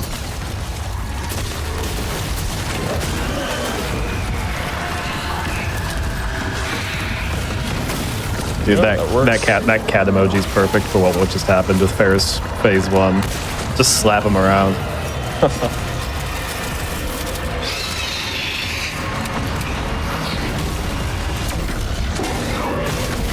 I think there's what, 3 phases of this, and that's basically it, right? Yep. Yeah, we're pretty close here. Oh, watch out for that guy. Those things can like one-hit kill you, right? They can do a decent amount of damage. Okay, then I've just been very unlucky. Please. It should be almost there. My favorite part about ending this fight is he kind of just flops over. Ragdoll, yeah. Yeah. Oh, we didn't get a crazy ragdoll there, but I killed him with one of those explodey guys the other day. Doesn't he like kick up a little bit? He actually just flew across the level. Yeah, it was awesome. Okay. Oh, time is coming up in like 20 seconds here. When we hit this final cutscene. Just got to do this little running section. So I'll call that out. It'll be kind of like right around the end of this hallway here in the next open room. Just keep going. We gotta get to the escape pods. We're going to the escape pod. Almost there. All right. And time. Woo! All right. GG. Yeah, not bad considering the memes, but it wouldn't be a Callisto run without without a few of those. So yeah, well, hey, that's Callisto any %. I'm kind of glad I got to show a little bit of a mixed route with some of the new tricks as well, because I initially wasn't planning on that, but I was, like I said, you know, kind of trying to figure out what the best thing to do would be with, you know, all the new stuff being found and everything. So yeah, Fun stuff all around, Yep. yeah. Memes is a great word for it. but yeah, that's Callisto. Thanks for watching. Thanks for having me. I had a fun time having fun, learning about rocks, talking about Callisto. All right, good stuff. Thank you both for that run of Callisto Protocol. Before we do move on to our next run, Sharkat, if anyone wanted to find you, where can they find you? You can find me here on Twitch, Sharkat87. I might be running this a little bit more, like I said, with you know, some new routes, new categories, new skips, stuff like that. Might be sticking around on this for a little bit, messing around with it some more if you want to see that. That's what I'll be doing. All right. Thank you for that run of Callisto. For everyone else, we do have one more game for you. Before we get to that, let me just read you a few announcements here. For one, we have GDQ's next all-women and femmes speed running event, Hospitals 2025, which will be live from March 9th to the 16th, benefiting the National Women's Law Center. You can visit gamesdonquick.com/FrameVitals for more information on that. If you'd like to support GDQ Hotfix, you can check out the 2024 Season 4 shirt at theyeti.com/GDQ. And as well, if you ever miss out on any of our shows or events, you can always check out the VODs at youtube.com/gamesdonequick. Anyway, we do have one more game for you, so don't go anywhere. We'll be right back while we set that up. All right, everyone. Welcome back from the break. Hope you all enjoyed that run of Callisto Protocol. It was nice seeing how run can change from, you know, I guess just a couple of years there. Anyway, for our next game, you may have seen this game before. I know it has a lot of its fans. I do know the game can get quite busted. So we're going to see a pretty tight run here. We're going to be having Prey, but the remake of Prey, and more importantly, the Moon Crash DLC with Blood Thunder. Take it away. All right. So if you've seen the base game of Prey 2017, it is extremely busted. The run is under like 6 minutes now for any %. It's pretty crazy. Prey Moon Crash is the DLC they released in 2018, which is more of a roguelite kind of game, which we'll be going through. There is some out of bounds, but there's a lot of stuff we actually have to do to get through it, as we'll be talking about. But yeah, I'm super excited to show this off. This is one of my favorite runs to do of all time. It's not an underrated DLC by any means. Anyone who plays it loves it, but super underappreciated. So I'm glad to be able to show it off here. This is one of those runs, like I said, there's some RNG to it. So I have my handy dandy 6 pages of notes that I hand wrote a long time ago to get us through a run like this. But we'll start here on a new game file. There's no difficulty selection. Talk about that in just a second, but yeah, we'll start in 3, 2, 1, go. We're gonna wake up in this little space station, and we play as a hacker that is tasked with figuring out what happened on the moon base. So we're gonna be going through a roguelite type of gameplay where we embody 5 different characters, and we are tasked with to figure out what happened to all 5 characters.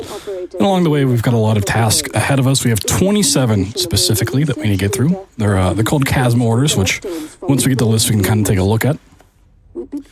So we can't really do big skips to break the game because we can't progress through the main story, our main character here, the hacker, until we progress through those chasm orders. So we can't just get a few done and then that's game over. No, we have to do all 27, and this story progresses the further we go. So stuff is going to happen here. We'll come back to this a couple different times. We try to minimize that. Congratulations. But yeah, in the end, we have to complete all 27. So even though we can go out of bounds and do some fun stuff, we still have to get a lot done. So we're going to get our stuff to hack here in just a second. Play a little basketball. You know, any basketball fans? Whoop, Kobe. The delivery is docking now, so I'll leave you to it. So we're going to get our handy dandy visor and the operator. It's going to allow us to jack into the system and get going. There's a lot of RNG elements to this that we're going to have to kind of figure out on the fly, which is why it's really fun to run this, because we actually kind of solve a puzzle. So we're going to plug this stuff in. And now the game is going to send us through a tutorial section. It's going to give us one of the 5 playable characters. This is Andreas. He's not super important as far as the run goes. But this first one, we're going to break out of the tutorial and kind of go explore places we're not supposed to. So we're just going to spam through the screen. Talk about this in a second. We're going to go unlock more playable characters, get some stuff done, and start marking off some of those orders.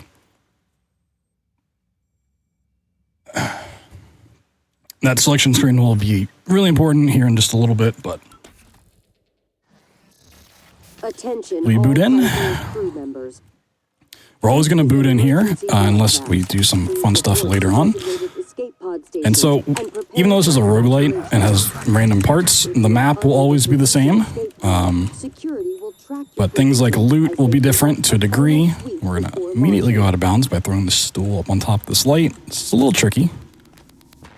And we are on the moon, so there are lower gravity in certain sections. Whoop. This likes to fall off the other side. Wonderful. Beautiful. We can drop this on ourselves, and then by spamming jump, we just fly out of here. Now we need to get to the other side of the moon base, so we're going to do a super slide, hopefully. These are a little strange, but if we slide into the surface, we get a lot of speed and we go flying, and that's no good, so we're now back in bounds. So the thing with this run also, because it's a roguelite, you're not really meant to save. So if something goes wrong like that, we're going back in bounds, which is kind of a catastrophe. This happens because super slides are kind of unpredictable. You get thrown around a lot. That whole section's like quarantined off, and you're supposed to go towards a very specific spot to the escape pod. We don't want to do that, because that means that we would have to go back to the main hub, sit through some cutscene stuff, go back in, this whole mess of things. So we're just gonna Alt F4 and then boot the game back up, which acts as a save. It doesn't want to get just rid of your progress overall. So it's going to send us back to the last time it did in autosave, which is typically anytime you enter a major area or you enter the simulation here. So Please report to designated escape pod station. Seems like that does end up costing quite a bit of time, but If you are unable to reach an escape pod, it's all right. security will track your position. It's more fun time with the stool. It's pretty good.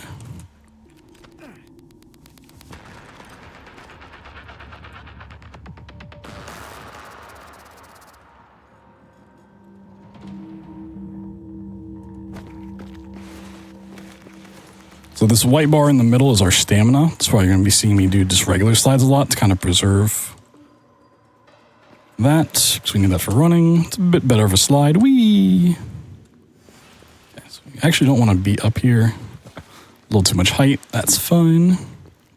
But if that white bar runs out, then we have to wait for it to recharge, and that's also pretty slow. But yeah, running will consume that. Sliding and jumping won't, and melee attacks will also consume it. So if we're in combat, we typically want to use something like a pistol or a shotgun and avoid using melee, but this character doesn't have one of those. So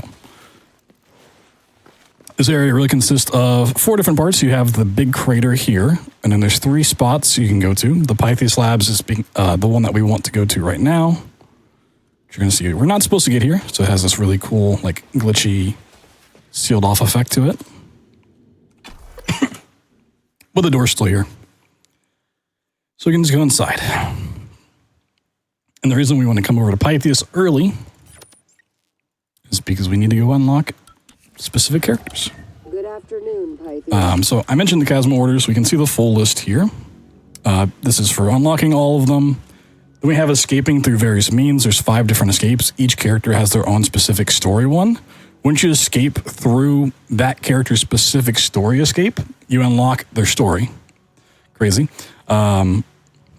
Which is down here. You have to do that objective as well. There's this big one, escape with all 5 crew members in a single run. That is typically the biggest one. And then there's just a lot of stuff for discovering and using items in the game. And we have to do all of those. So we're going to make a big rush to unlock all the characters as soon as possible. And then do a big rush to do that 5 characters escaped in one run. So our main objective off the start. And then we're just going to do a bunch of cleanup after that. But we're going to see how our RNG's laid out for us. Ooh, that is a really good chipset. It's really the only chipset in the game that I ever care to see. All right, we need to look for 2 bodies. We need to look for VJ, who's in Crew Annex, and we need to look for Joe Wagner, who's in Moonworks. Okay, she is in the best spot possible. VJ, we will find out. So these bodies can't just be anywhere. There are a certain amount of locations. Typically anything that has like a super solid location like that, it's either 8 locations or 12. Phantom's in a really annoying spot. So I'm just checking a lot of this stuff to mark off those Chasma orders. We need a certain number of chipsets and a certain number of like fabrication plans along the way. Don't really care what they are. We just need to pick them up. So this is Riley. This is one of our next playable characters. Also not super important to getting stuff done, but we need her. Woo. Yeah, like a perfect luck run would be like, ooh. Phantom's getting a little crazy here. Okay. I've never calculated the actual odds out, but it'd be, oop, we need to pick up. I mean, let me not forget to get Angel in the vents.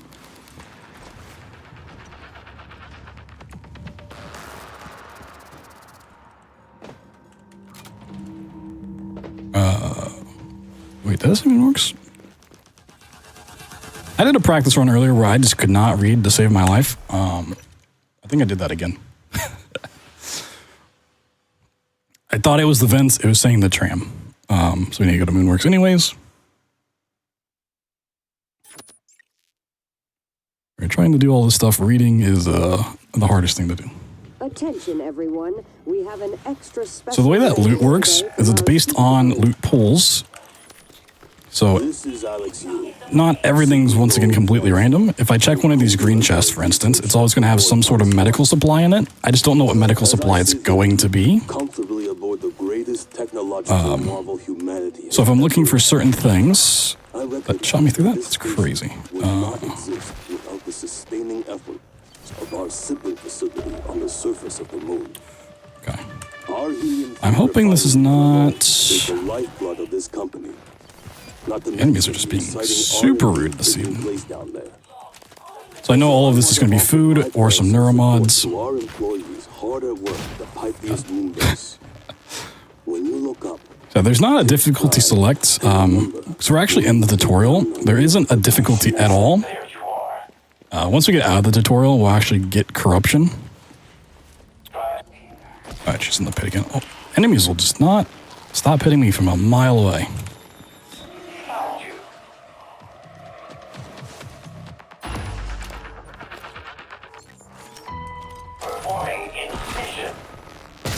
He's a mile away. Okay. we're gonna take the long way. Take the long way back. Woo. It's getting dicey.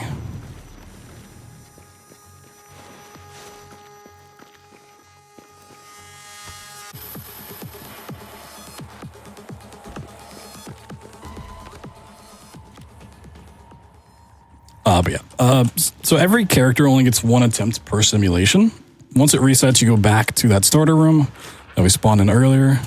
Of course, we'll take it. Okay. Get him out of here. And everything gets reset. So the things that will randomize, like I said, the loot itself will change based on the loot tables.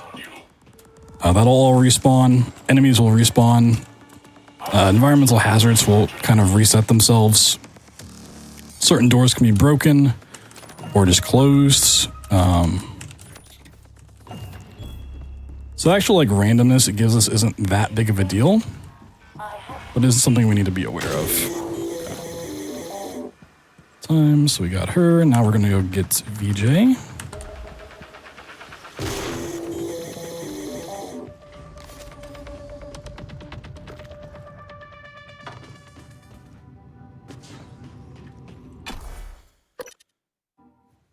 Now, VJ can have a really nice spawn right in the tram station, but we'll see where he is. Usually anything that spawns in Koreanics isn't placed too terribly bad. Okay, he's up top. That's fine. Everyone.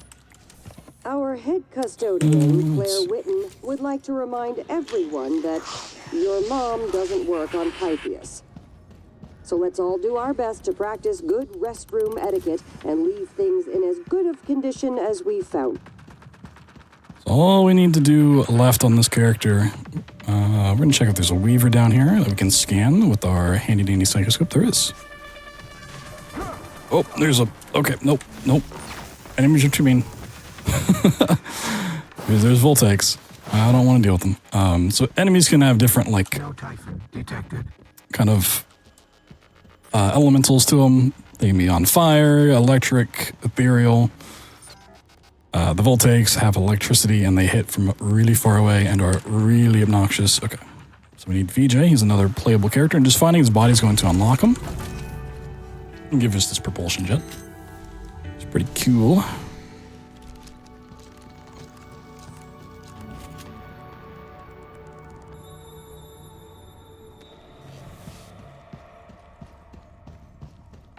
Check a couple more things and then we're gonna get out of here. So just trying to really fill those Chasma orders early. Also, basically everything you pick up is going to give you points. You can see in that left side, little yellow text pops up saying, like, you've done this. And it gives you certain points, which you can use once we go back to the main screen, which we'll do here in just a second, to bring stuff into the simulation with you. But first, we need to install some neuromods. So if you're squeamish about some eye stuff, close your eyes for a second.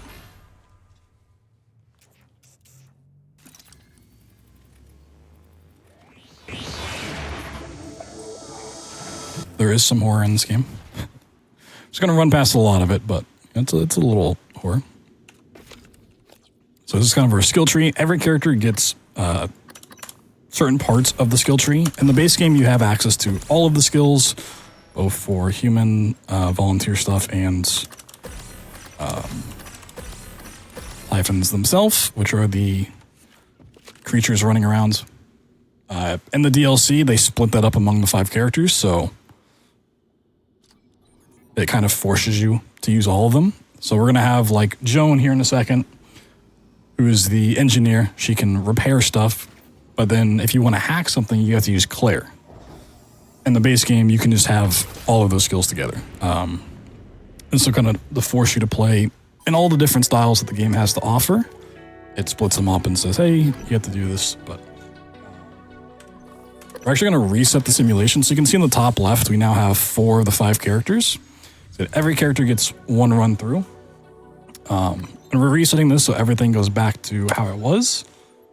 Now we can use those points I was talking about to buy a handful of stuff. I need to make sure I'm buying the right stuff. I do have a checklist of things I want to buy. There's 2 things there that I got that on a lot of runs you're looking for and you just don't get. It's the propulsion, like jetpack thing, which is not guaranteed, and the propulsion chipset, which is going to allow us to fly around safely and faster. Those are both really incredibly good things to find. So we're going to spawn back in this room and see all of this stuff got reset. And what we do with one character will affect how another character runs in. So we're going to put this chair back up here because it reset. But if we bring another character in after Joan, which we'll do here in a second with VJ, this is actually going to stay in place. Oh, it fell right as I went for it, huh? Love it. Moon physics. Stay up there. Okay. Lovely. We're actually bringing Joan in now for kind of a safety reason. So we need to prep certain escapes. So the shuttle escape's available for everybody. You can just buy the Neuromod ability and then take the shuttle out. And that's actually Joan's story escape, so we need to do that with her as well to unlock her story. But there's other ones for like VJ and Andreas who they need a lot more to get their escapes working. So Joan's going to come in and make sure we have access to certain supplies for VJ's escape, known as the mass driver escape. And for that, you need 5 food, 5 drinks that are non-alcoholic, and 1 anti-rad. And so we're going to guarantee that the anti-rad's there. That's the most important part. You can also see in the top right-hand corner now, we have the corruption level. That is our difficulty. The longer we spend in the simulation, if the bar goes all the way up, it'll go into level 2, and enemies will get stronger. More of them will spawn. There's a better chance of them being elemental. There'll be more hazardous traps. And if it goes through all 5 bars, you get to the end of that, then the run's is over. Or the like for the game, not our actual run. That would be a catastrophe anyways. Yeah, it just kills you and resets the sim if that happens. So it's GG. So another thing we're going to do with Joan, because she can do a lot of engineering stuff, is we're going to get this really cool ability called Reverse Engineer, which means we can take anything in our inventory, reverse engineer it, and we get the fabrication plan for it. Meaning that's what we can buy on that screen before the simulation starts. And that's important because the control module that we just reverse engineered is one of the most useful items in the entire game. Let's check here real quick. Okay, so we have a trauma center that's already open. That's really good. That means we are fine to leave. That's a guaranteed anti-rad spawn. We're fine to just go ahead and get out of here. Get lucky on that. Yeah, so our whole purpose with Joan is to find a trauma center, which that is randomized between the different locations, and to make sure the door is accessible. Either repair it if it needs to be, or open it up with the key card. And since Joan's the engineer, she's the only one that can actually fix doors that are broken. I'm just going to buy extra ability. So now we've done her escape, which means when we come back in with Joan, we can start her story, mark off another Chasma order. But for now, we're going to go and bring in VJ.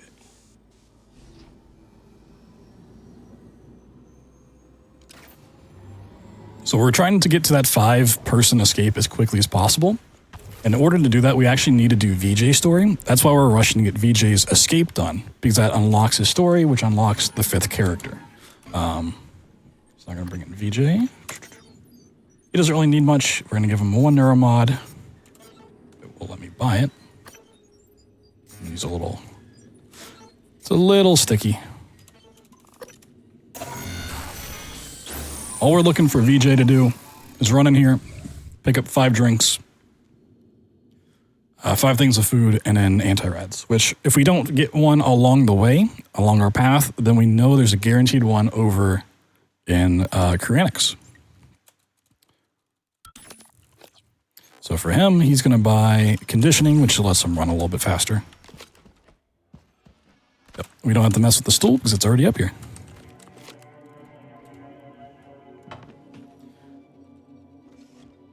And even though we're going out of bounds, it's not really saving that much time. You just have to run through the crater. Because we have not neuromods. We have the control module fabrication plan.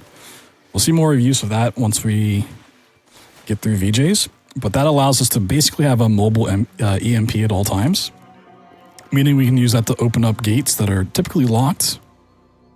I can get past barricades, which is super useful. One of the most useful things in this entire game.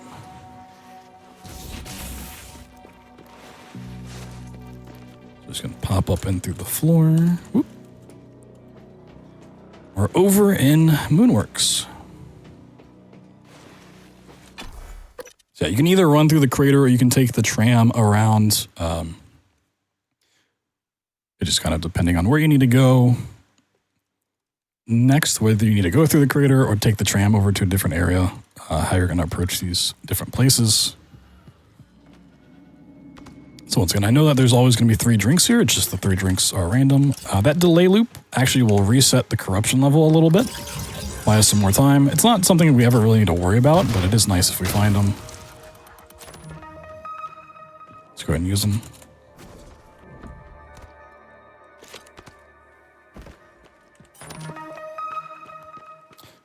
So we're still checking medical spawns for the anti-rads. Just going over to Kyranics does take some time. I don't want to have to go over there if I don't have to. Still just want to find anti-rads. We know that's our safety guarantee.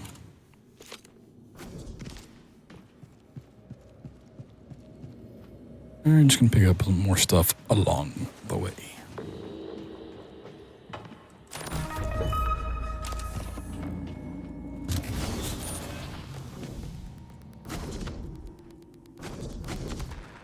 So I realize this is also a lot to follow along with. I apologize if you're a little lost at times.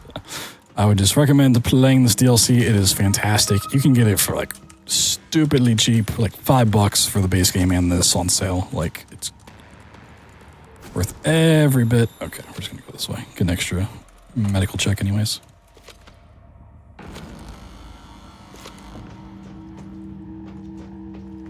A lot of brains bills. We don't need those.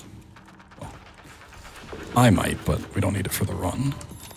So we're just going to raid the kitchen, grab all of our handy-dandy snacks. And now we don't have anti-rads, so we'll be making our way over to Kyranics unless one of these 2 checks over here happens to have it. Let's see. Nope. Ah.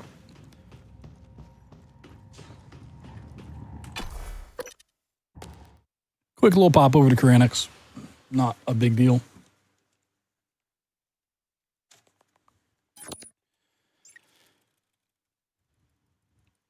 We'll just have to sit there loading screen. Good afternoon, Pythia. So with finding extra neuromods, I can buy Mobility 1, Piloting, and Leverage. These 2 are for later on. Mobility is just going to let us run faster. Both VG and Claire get access to the Mobility tree line, which is really nice. Mobility 1 and 2 really speed up how much you run. Like, it's a ridiculous amount. And it's lovely.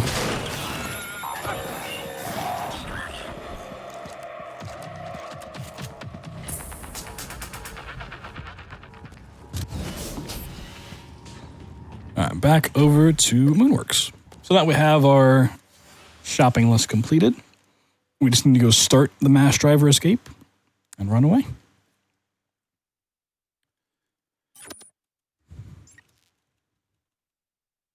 Should also be noted that when you're doing these simulation runs, once a character uses an escape, it can't be used again until you reset the sim. So I can't have all 5 characters go out the space shuttle that we took for Joan, nor can I have all 5 characters go out the mass driver.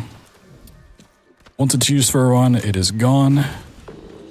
So when we do the all 5 escape run, we will be using all 5 characters, obviously, and all 5 escapes. They don't have to go through their story escapes for that specifically, which is nice.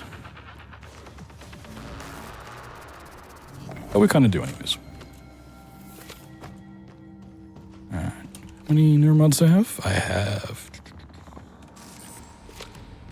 Got none.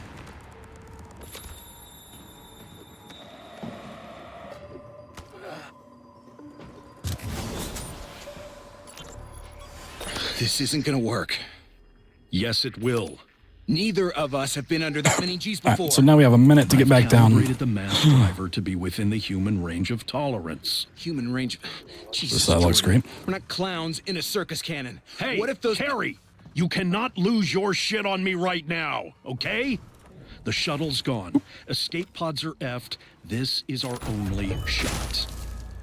We're Just gonna gonna climb put into all that of our crate, stuff in and that here. gun is gonna shoot our asses home, and you're gonna Our kiss your anti-rad. wife and your kids, and everything is gonna work out just Our fine. 5 food. All right.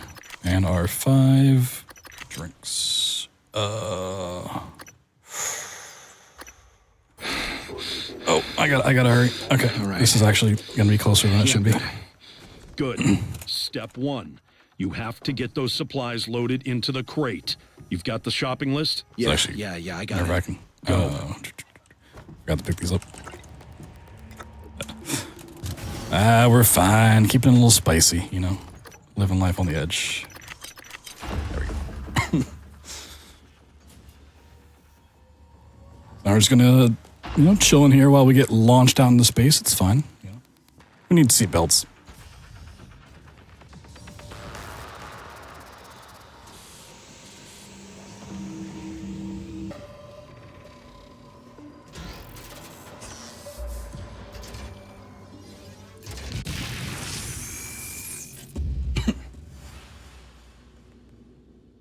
This unlocks VJ's story now, so we can come back in with them and do that.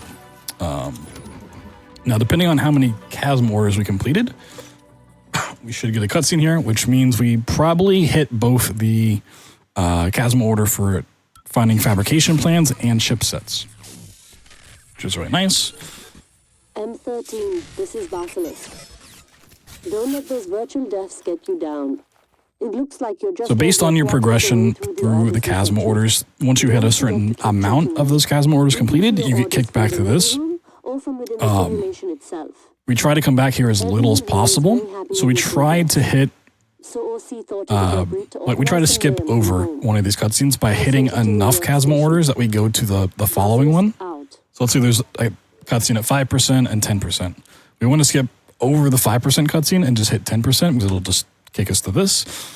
So we try to stack them up so we come back here as little as possible. It's not entirely possible to skip the entire thing because you can't do all of them in one go. So you have to play with the different characters. But now we're going to reset the sim again, and we're going to go for the 5 character escape on this run. So we're going to bring in Joan, who's going to do a lot of work for us. So much so we're going to give her 7 pistols. She has like the biggest shopping lists. 3 of these and 3 neuromods. I don't think I actually need those anymore. I already bought the skill, I'm pretty sure.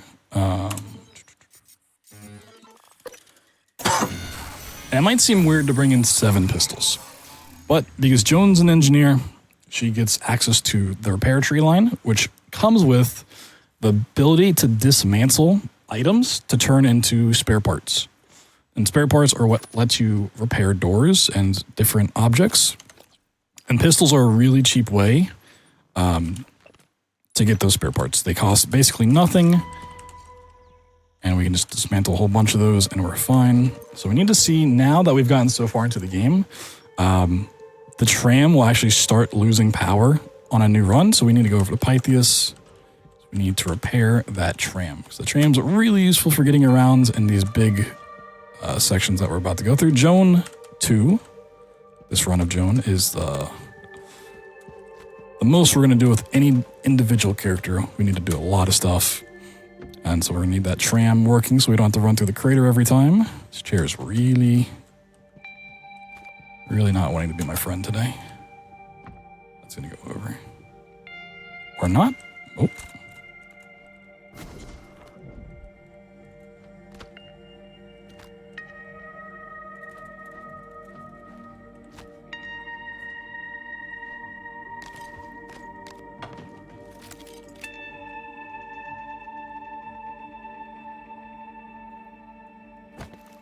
We're going to go for another big super slide over to Pythias. So if we're going over to Crew Annex or over to Moonworks, we just run for it. But Pythias is all the way on the other side of the crater. Slide's going to get us over here, which I love that every time. One of the coolest tricks. So there's the Earth, you know. Looking pretty good. It's in one piece. That's what we like to see.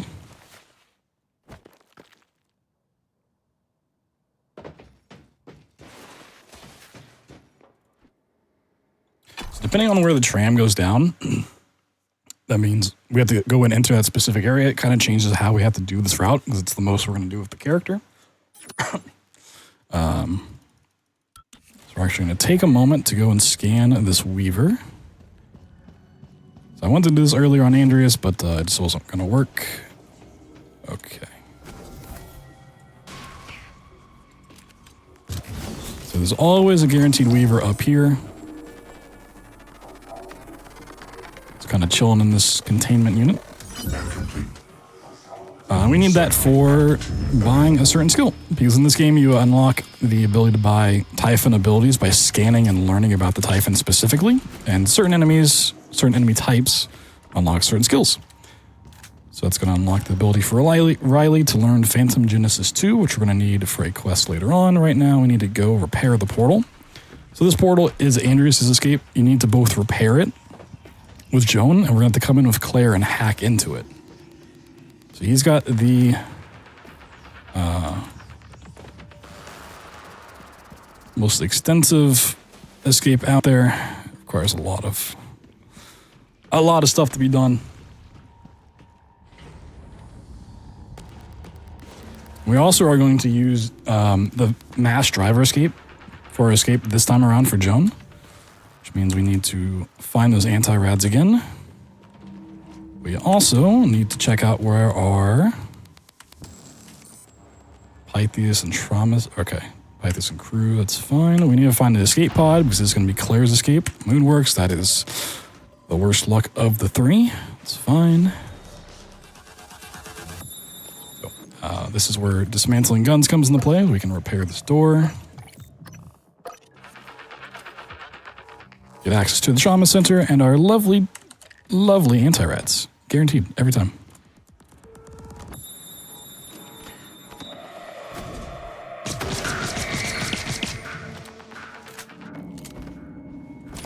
Okay. Want a couple extra supplies.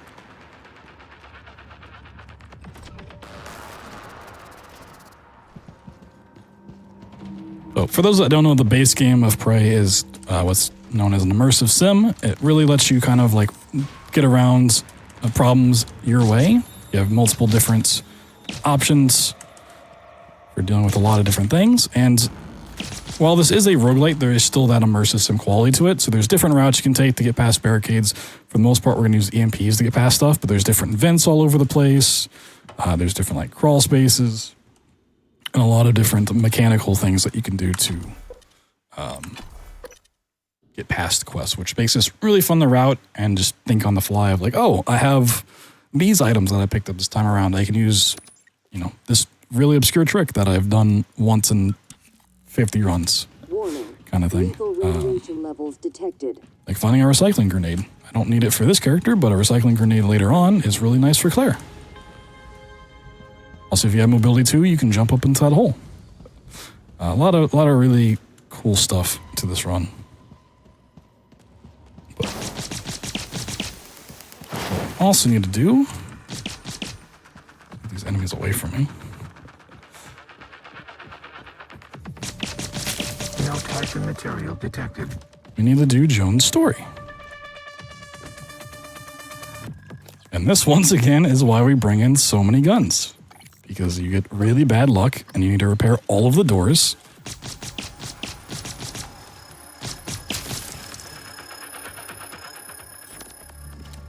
So the stories are marked by these pink floating brains.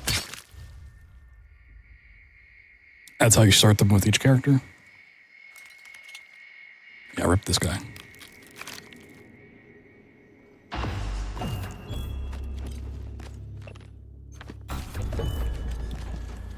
Alright. Now we're gonna do really the only, like, big time save with the out of bounds. Like, doing the stuff in the crater is nice, but it's not really that big of a time save. This is one where we actually get to save quite a bit. So Joan's story quest requires us to come to Crew Annex, and then you have to go do some stuff, which I don't even remember at this point what you have to do.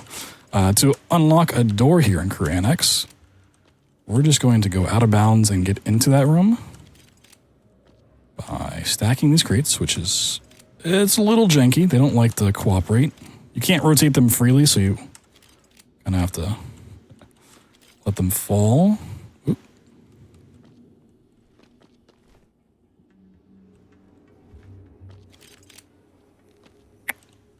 All right, crate. I need to be my friend here. Can I push you? Nope.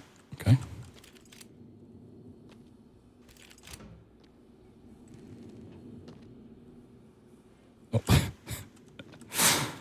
Oh. Lovely. Okay. Now we need to stack this crate on top of the other one.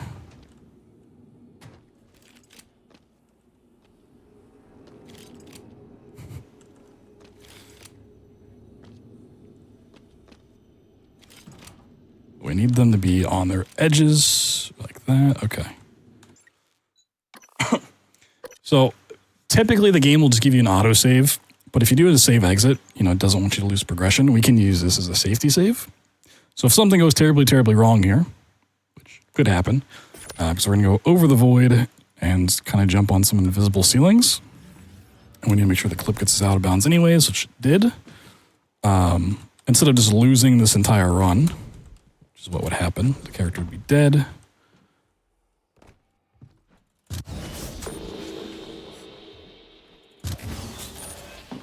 We can just close the game and then reload that autosave. So we need to get back into this room by doing a mantle. We clip in, get the bird statue, which is the quest item she needs. And because we did this clip, there's 2 manual overrides for some reason. But now that we have that, we can go and finish our quest. We're going to pick up 5 drinks. Looks like we're doing the mass driver escape, so we already have the anti-rads and the 5 drinks. Now we just need the 5 food, and we can leave.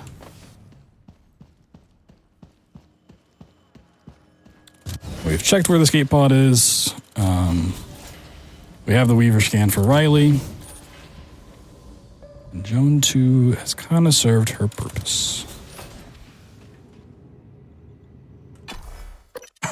So control modules also, besides just being used like as an EMP source, they're also used to power the tram, which once that goes down, which this time it was just down because it wanted to be. Sometimes they're down because the control modules are busted and you need to repair them. They also control eventually power to the station, so you can see where they're plugged in there. So they're just really, really useful items. All right, Joan's quest is done. Pretty easy one. Just gonna pick up some food here real quick. Also, at this point in the game, we have access to our operator buddy. Which, speaking of which, we need to change the skin real quick. The one made specifically for GDQ stuff, which is Save the Typhon. long ago, when this game was first coming out, it was being showed off at mainline GDQ stuff.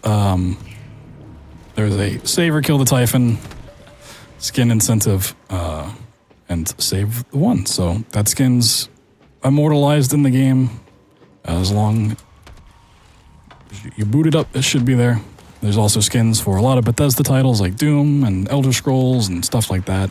And a bunch of roguelites as well, which is really cool. Yeah, this operator we can place down with any character. It's not unique to Joan herself, and we can carry items through character to character as long as we don't reset the sim. We could also just drop all the stuff on the floor, but then the next character would have to go over to that spot on the floor to pick them up. The operator is just something you can spawn in, and it's kind of just like a... If you played Minecraft, it's like the ender chest, essentially, you know?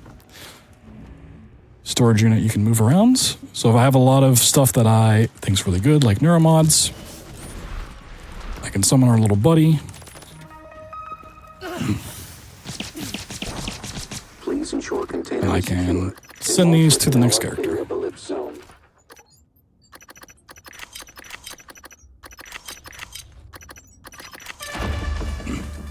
Okay, so Joan 2 is done. So once again, depending on how many Chasma orders we've done, we'll either get a cutscene here, and then we bring in Riley. If we don't have enough Chasma orders to complete that, and we need to get some more, we're going to bring in VJ. Because on the next time we go back to the station, it's going to start doing power to the whole station can be down as a kind of status effect. So we did not get it, so we're going to bring in VJ. We're going to do VJ story, that stuff. Shopping list, got to skip ahead.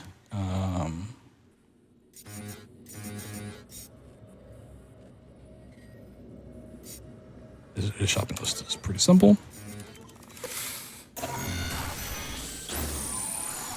And the only one that we really ever want to go and repair power with is Riley. That's what her main quest is going to be. So we don't want to actually start power being down in the station as a possible thing until we get to Riley. So instead, bringing VJ in a little early. He's going to run over to Crew Annex.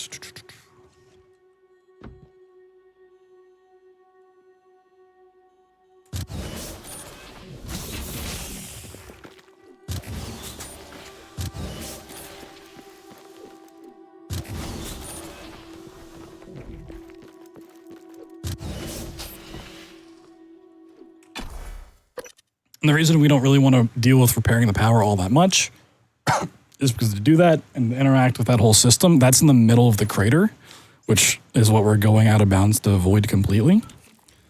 So the less time we dedicate to that, the better. Okay, so we're just here to start his quest line pretty much, and doing this, going through with it will unlock the 5th character, Claire, which we need for the 5-person escape. That poltergeist grabbed me from, I don't even know where. Wasn't even on screen. What a guy. I always forget the poltergeists are in the game until one of them grabs me. I'm like, oh yeah, that is a thing. Let's start the story.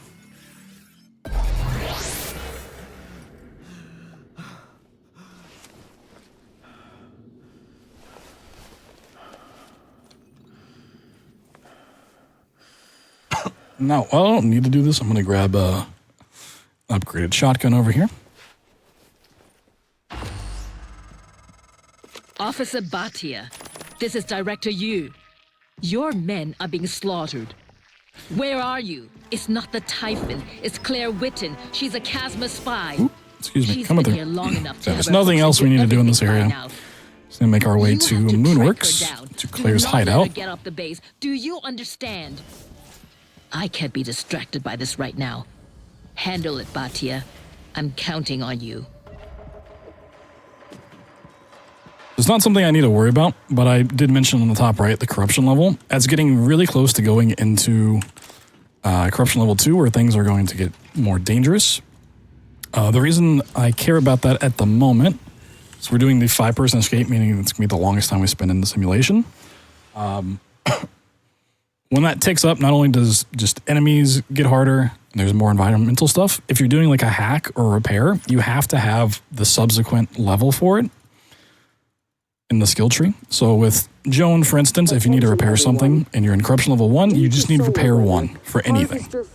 If you're in corruption level 2, you have to have repair 2, which costs more neuromods. And so at the moment, that only really matters because we need to go to Andrews' portal with Claire to hack it. And so we want her to be in corruption level 2. Getting level 3 would be bad, but like we shouldn't even get close. So it's going to spit out some poison. We're just going to dodge it. Oh, you're still alive. So we're going to try to clip out of here. It's not that much faster. Too late, I'm afraid, my friend. But By the time you hear this, you can get out. It's pretty cool. Nice and We need this crate to comfy fall on the over. skateboard headed home. I knew Riley would send you. Anybody else in the Does not want to fall over. You want to say not dead? Then listen up, my chummy. Oh my goodness. Little puff of air you just heard? So it's not that much time saved, but I at least want to try to go for it. Chop chop. So we need to fit that up top. I'm giving you the location of the antidote. Kind of like the stool, we can drop this on ourselves, use it to clip up. So now you get to decide. This is just, we need to go back to the tram. This gets us out a little faster. And the reason it doesn't save that much time is we have to wait for the quest to update regardless. We're going to see. Once we get that, we can leave. So it wasn't even like that much slower with how long it took to clip out. So if you clip out instantly, you just sit at the tram until that quest pops.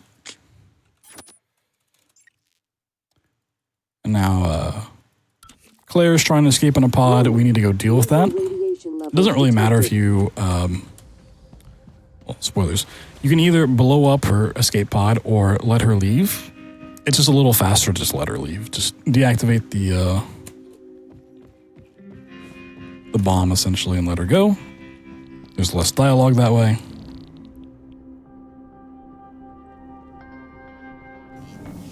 We still have 11 and a half minutes to let her leave. VJ, don't.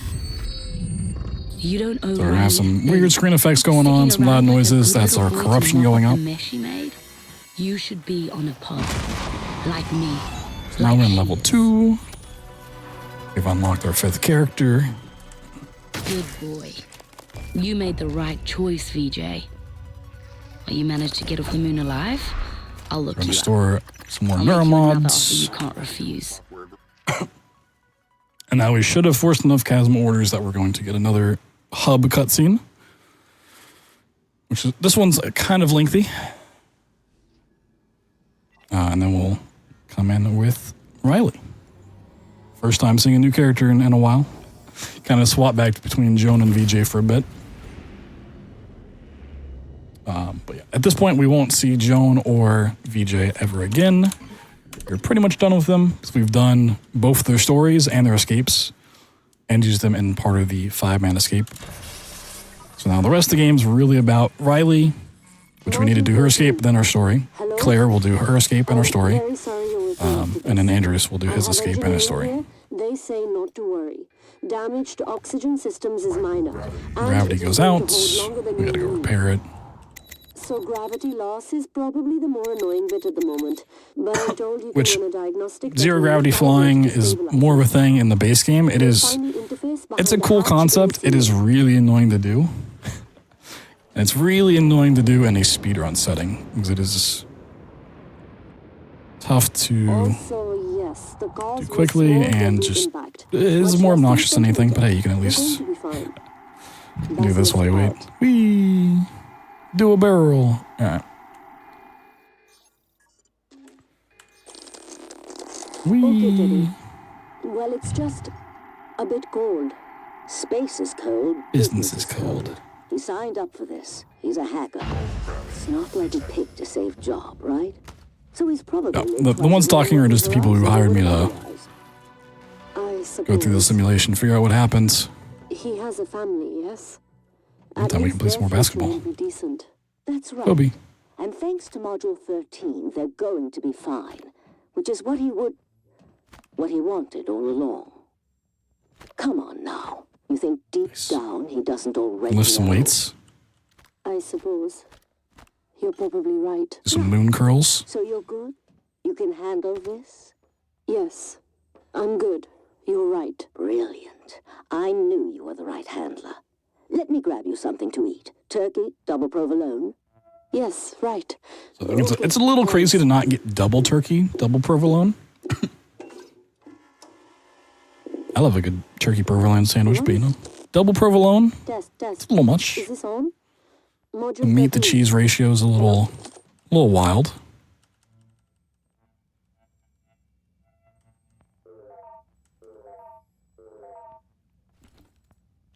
Getting back in our gaming chair.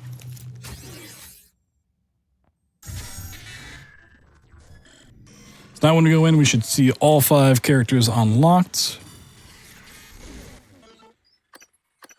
We need Riley. We need pistol ammo. Should have the neuromods already and 6 control modules.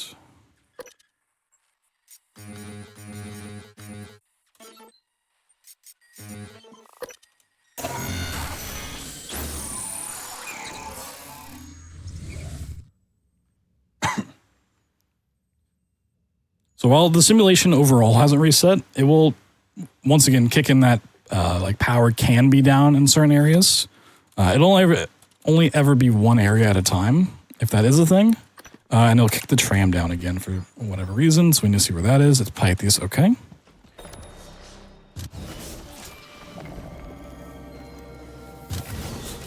So I'm gonna pick up the neuromods. We left the other characters. So this is normally how you're supposed to go through the crater. We're gonna see a creature known as the moon shark.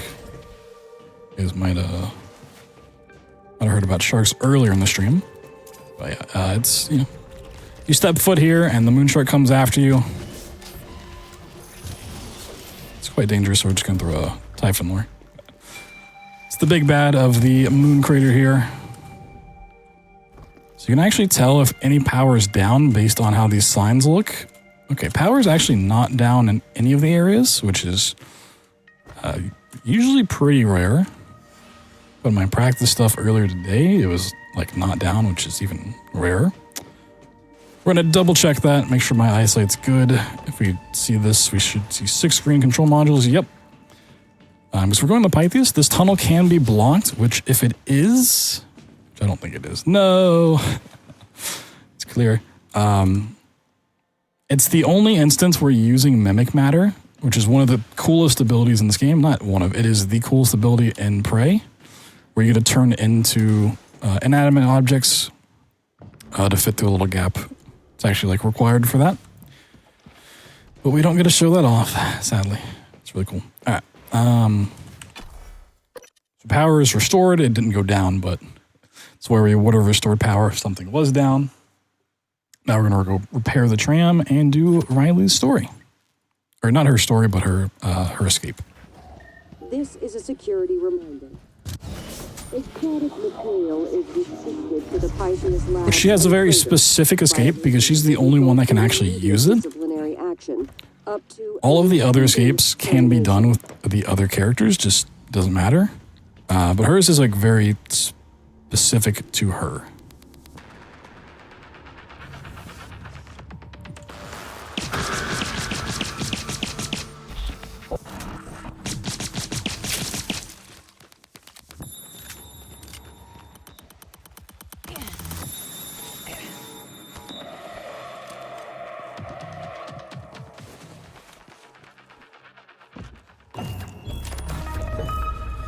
Alright, so we're going to get another quest to go and find a body that we need to bring back to life. Okay, somehow that got moved. Interesting. And that's a total of 8 possible spawn locations. There's going to be 4 in Career Annex and 4 in Moonworks. So we'll see which one we're going to. It is Career Annex. Okay.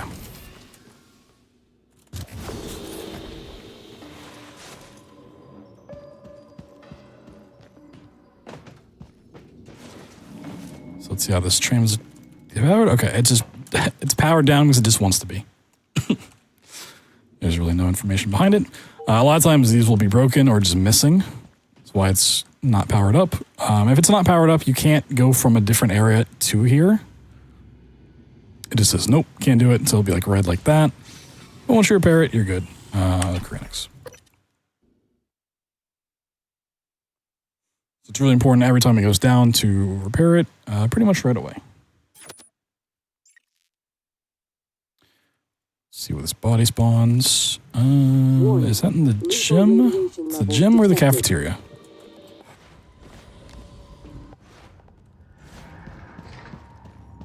So I mentioned long ago about scanning the Weaver, which unlocks Phantom Genesis 2, which is for Riley's quest. It's going to allow us to bring dead bodies back as phantoms, and we need to do that and then scan that phantom for her quest. Okay, it's in the gym. Got it.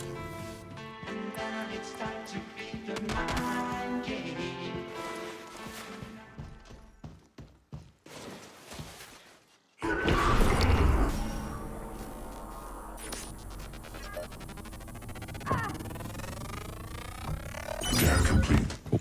What is that?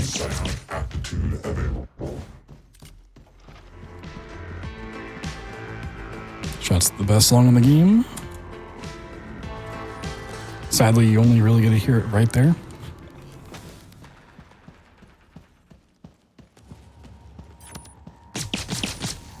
Is there a spare med kit in here?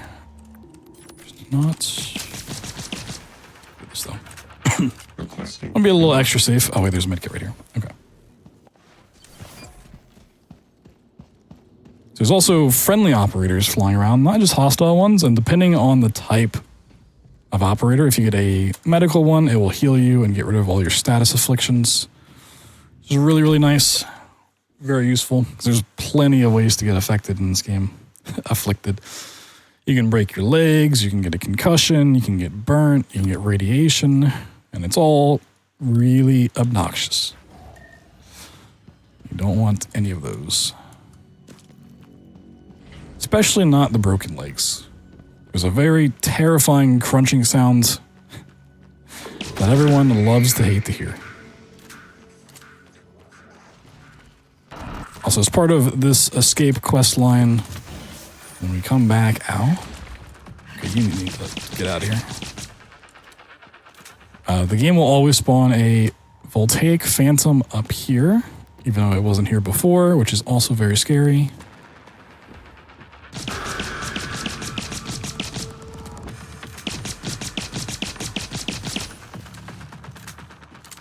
Okay. So now we have the data to transfer. Ready.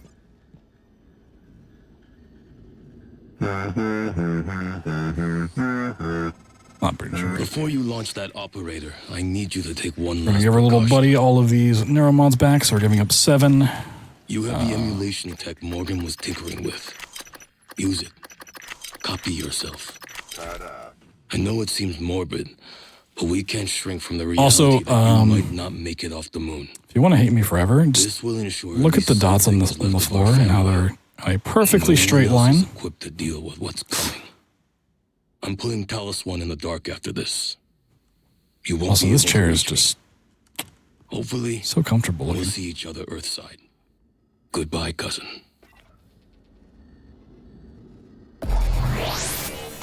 So we're uploading our brain data.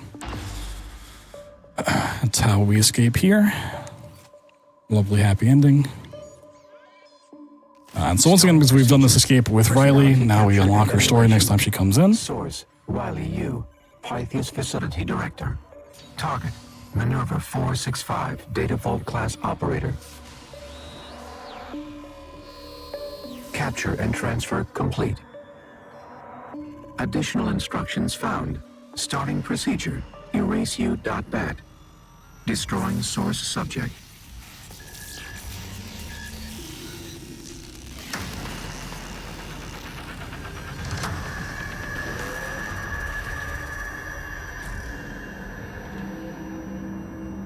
Whee! Big old flashbang.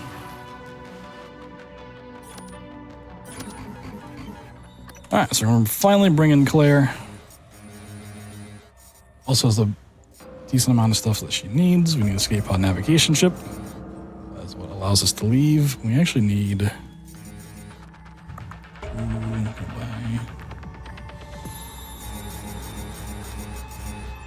Alright, we're gonna get a little crazy with our shopping. So because we're in corruption level 2, we are now required, if we're going to hack anything, to have hacking level 2, which costs more neuromods. Which is accounted for, but if for some reason it takes me forever to get over there and we need hacking level 3, if we go up to corruption level 3, that would be really bad because that's a lot of neuromods. So we shouldn't. So we can buy hacking 1, hacking 2, conditioning, mobility 1. We should be completely fine. I'm going to spend this on mobility 2 instead of hacking 3. Okay. So all we need to do with Claire is this really cool knife. Is go hack into the portal, which is going to unlock Andreas's escape, and then escape through the escape pod. That is her entire mission here. To unlock Andreas's escape and do her own escape. So we get all of the quests pretty much completed. So after this, we'll have the 5-man Chasm Order completed as well, and then all we have to do, really to wrap things up, is complete the story objectives for Riley, Claire, and Andreas. So 3 more character runs. Oop.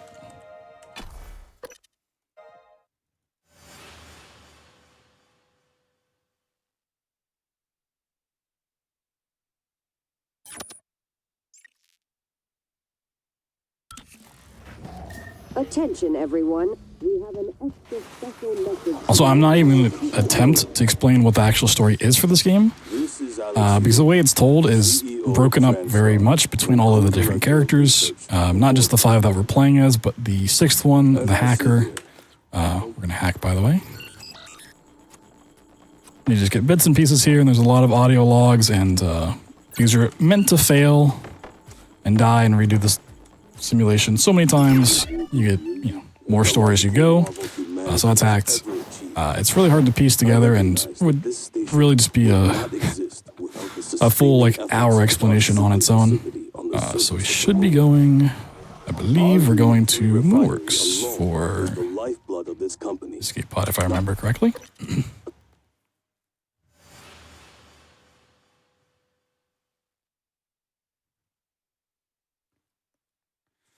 Which is unfortunately the worst of the 3 spots where this can spawn for us.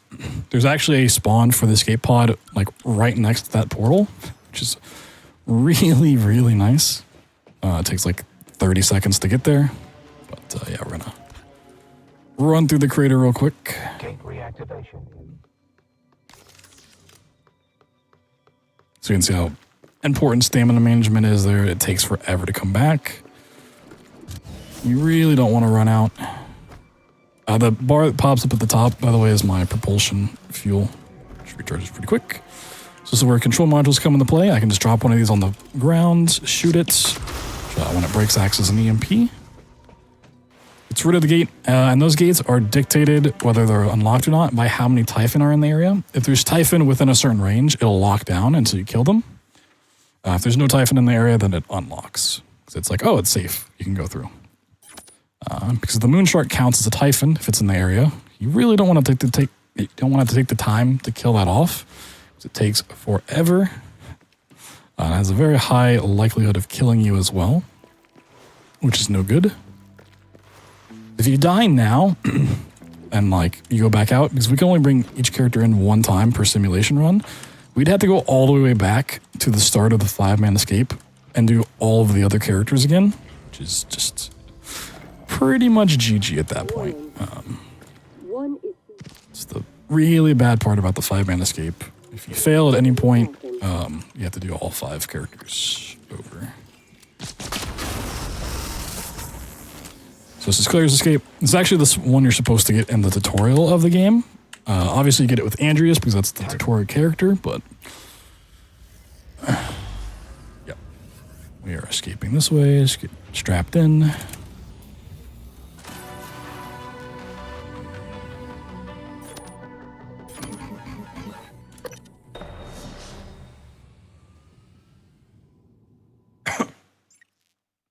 So interesting, we got a cutscene here. Peter, are you there? Look, I need to talk to you. Everything passing between the module and Not the Chasma one is before. locked, so I know the channel was open. And I know what you heard. Right now, I'm the only one who I'll knows. need to double check Chasm orders. I need to say I'm sorry. You're not the only one who signed a penalty contract with Chasma. And many of us One of the are biggest obligated to examples become of trying to familiar in stack difficult ways. Chasma order cutscenes together is right near the end. But if you help me, if you When you finish have what one the company Chasma is order asking left, to do, you get a I very will specific personally cutscene. So we provide want to you get with an to hour. our last character, which is going to be Andreas, with 2 Chasma orders left. One's going to be his story to complete, and the other one's going to be In the same shit. scanning X amount of Typhon, which is just at 5. That way we can skip over that one entirely and go straight to the end game. And me. And So I'm purposely not scanning more Typhon than I need to.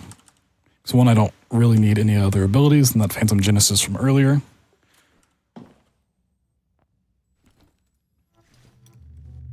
Yeah, there are certain Chasm orders I'm just delaying getting, even though I could knock them out very, very easily. We just want to make sure I'm not forgetting something as well. All right, Andreas doesn't need a whole lot. He just needs kind of some safety precautions. That all he's going to do is he's just going to escape. His only goal here is to escape. Which is the one that we've set up by hacking into it with Claire and repairing with Joan earlier. So it should be set to go. We just have to get over there. Double check Chasma orders. Yep, that. Stories, yep. Oh, we need one more chipset. Okay, that's the one we're missing. Interesting. So the thing about chipsets is if you find a duplicate, that doesn't count towards the amount that you found. You have to find 10 unique ones. And corruption level, even though we're going up to 3, does not matter here. We don't need to do anything with Andreas. We just are literally running through to the portal, and that's it. So we're going to do another big slide. Whee!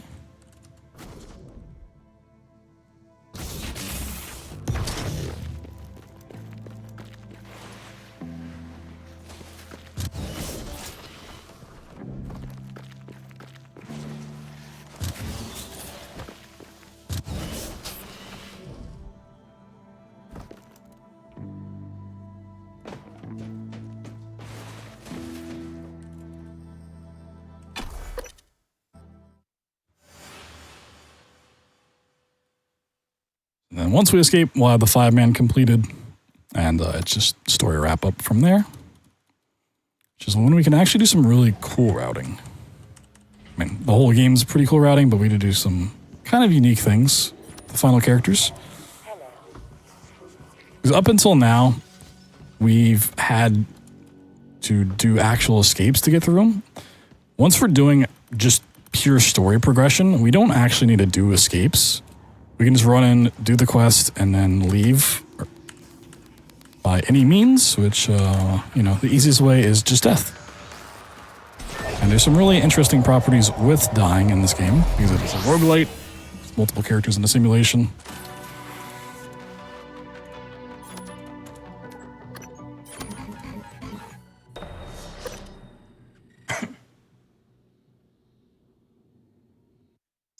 So typically when we spawn in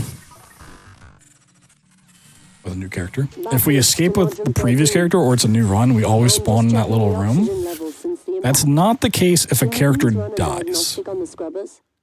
If a character dies and you're not in the crater area, you're in one of the different sections, so Crew Annex, Moonworks, or Pythias Labs, your next character will spawn in that area. I don't know why that's the case, but that's just the way the game's coded. So whenever we're done with a character for the remainder of the game, which we only have Riley, Claire, and Andreas to go through, instead of escaping, we're going to run to an area and just abort the run, which is going to cause the next character we bring in to spawn in that area, which means we can really cut down on the amount of running around that we actually have to do. Which is really, really nice. It's also why we've tried to rush the 5-man escape as quickly as possible so that we can do this kind of routing in the end game.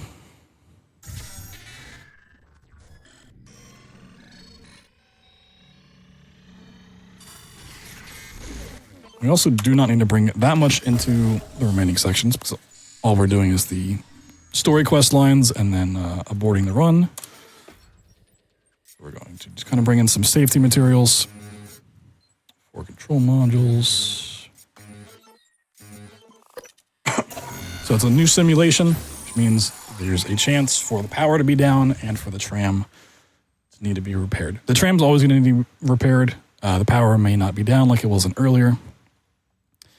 But Riley's story objective actually is at the same place where the power can go down. So it's really beneficial to just bring her in now. Get out of the way. Dust storm conditions. Please secure a breathing apparatus and remove.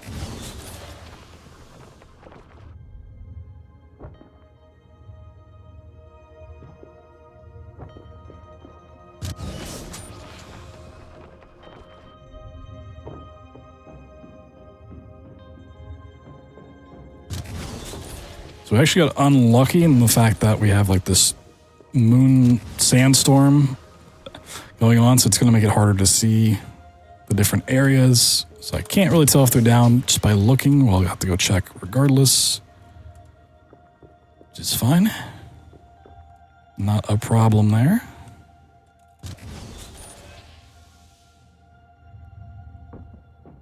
So this route really plans for worst case scenarios on all accounts, so it is a very safe route to do. Okay, something's down.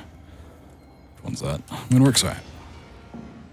Pop in 2 control modules, that's fixed. That's no problem. Okay, so Pythia's lab is where the tram is down. It's not going to matter for this character, but it will matter for Claire here in a second. So Riley has the easiest story objective to do. You do that, and then you're tasked with pulling one of the switches here, which is kind of giving you a mechanic. Hey, Riley. You put in 2 control modules into one of the 3 areas, pull the switch, and it's going to activate a giant EMP. Of course you are. Your shuttle arrived on December off. 3rd, a transfer from our north office. Before that, you worked as an And that's going to kill anything that it hits, including the Moonshark if it does, and that completes your story. So Riley's character is completely finished. Dr. Yu. Choose one. Yes, Doctor. So we don't need to escape with this character at all. We're just going to set up Claire. And another unique thing about when a character dies is it's continuing on in the next simulation with the next character. That body will become a phantom. So when I abort this run, the body I leave behind will become a phantom. So I'm going to put it in a place where it's kind of just off on its own. We're just going to Eyes of Cringe real quick. Immediately bring in Claire. Give her some safety supplies.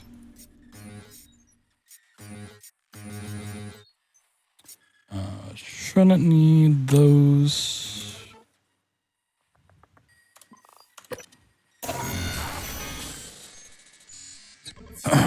Claire has a little bit of work to do.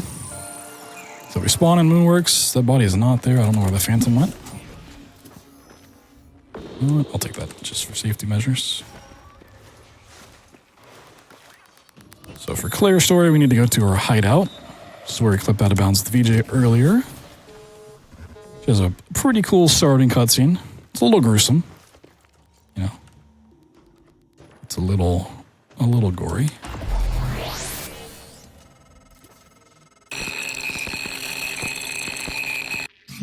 Claire, this is Basilisk.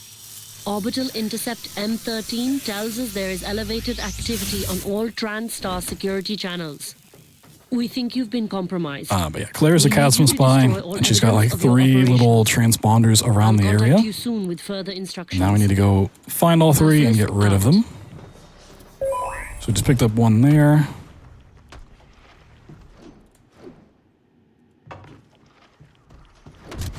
There's another one over in Crew Annex. So yeah, we can't go to Pythias because that's where the tram's down, but that's fine. We'll repair it at the end. If, let's say, the tram was down in Crew Annex, we couldn't take the tram there, we'd have to run back through the crater, and it like kind of flips the route around. It's kind of the stuff you get to do on the fly. And electrical damage detected. Okay, I'm going to go for this jump. I was talking about this one earlier. It's a little tricky. So Mobility 2 really just likes to send you around. The propulsion system also kind of messes with things. Hey. So we need to hack into the safe. So we're in corruption level 1. We just have to do a hack of tier 1. Pretty easy. You wanted to see me? Ah, yes. And it's a really good thing we did that jump because we had to. Otherwise, we would need either the key card to get into that office, or to have brought Joan in to repair the door. I am. Both of which would be really, really slow. Star security team one day. Once again, instead of just running around, going through events, we can just EMP that door. Control modules are the greatest. You needed? Now the third thing we need to find is back in the crater. Here. Where we what would you make of this? Did Riley's story. Then once we get rid of these 3 transponder things, we need to run over to Pythias into Riley's office to plant a key on one of the operators. And can kind of wrap up Claire's story. And then it all comes down to Andreas, the character we started off with. He's got one of the cooler stories. But still, it's a lot of running around.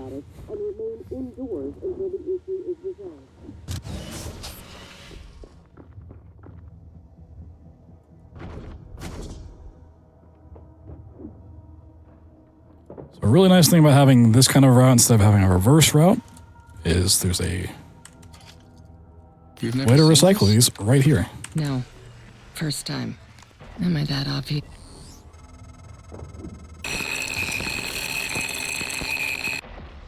All right, Claire. We've learned that Director Yu is planning to duplicate her personality onto an operator using TranStar's emulation tech. OC is fairly certain she'll launch the operator as an emergency measure afterwards. We need you to hide your...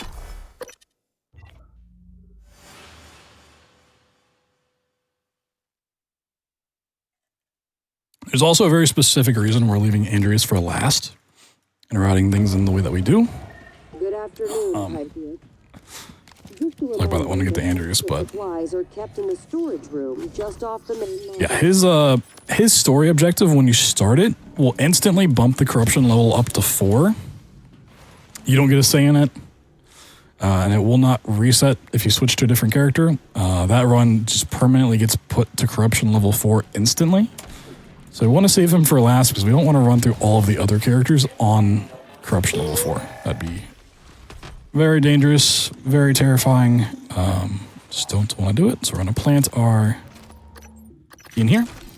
And now to finish our story, all we need to do is leave the area. Claire.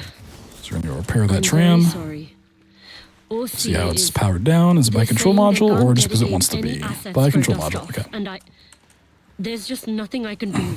So we kind of talked about how when characters die, you respawn in this area.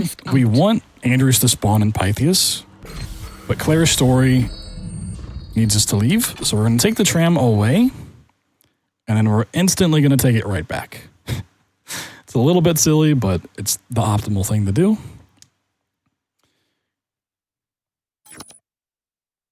Because you always spawn by the crater entrance to the area. So if I was in Korean X and I aborted the character and brought in Andreas, he wouldn't spawn by the tram where we are now. He would spawn at the crater side. We'd have to run all the way through Crew Annex to get over here. So we're just gonna come up here. Start the run. Slump into the corner. And now all we need to do is Andrews' story and wrap up the few remaining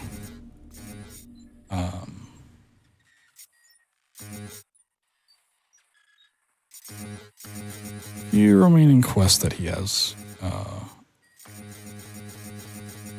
We have. So we left scanning Chasma order, scanning Typhon Chasma order, just so we can skip that final cutscene, but we still need to find an extra chipset. We need 3 more Typhon scans and to finish the story. Okay. The chipset actually is a little scary because we could just run into a whole bunch of duplicates. We'll see. We're gonna go start a story at least.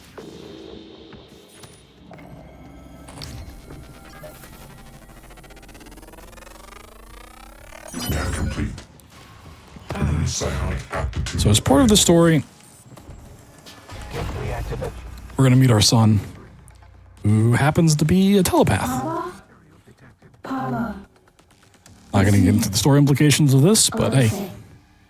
It's our son, our beautiful baby boy. It's just a little guy.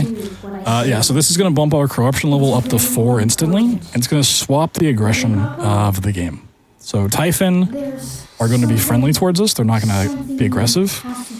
The regular security system, like so the robots, turrets, those they'll be very hostile, and they're at corruption level 4, so they are very dangerous. My toy. Also, if we kill Typhon, our son here gets really upset, and if we kill too many, it will just kill us. So, we want to leave Typhon alone, which is also why we bring Andrews in for the scans, because it makes it really easy to scan enemies when they're not aggressive towards you. I'm going to buy a couple more things. Let's see. Make sure we should be fine. What we got.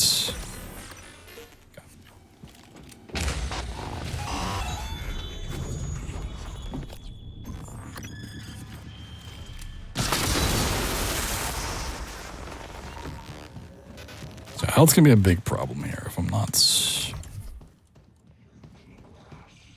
super careful. Whoop. All right, this is not on my corner.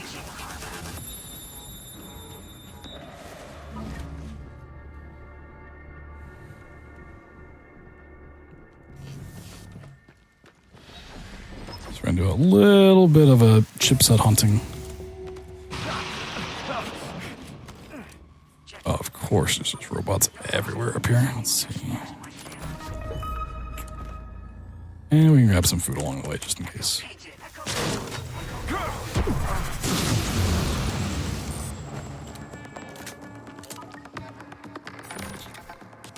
That was a duplicate. That is really unfortunate.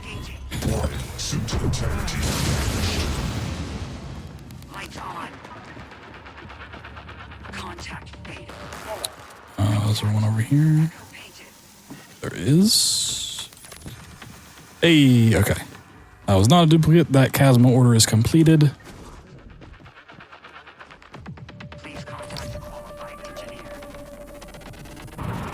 Ow. Okay, there are some Typhon that will be aggressive towards you, mainly the cystoids and tentacles. Just because they're not like actual, they don't have an actual brain, this attack whatever.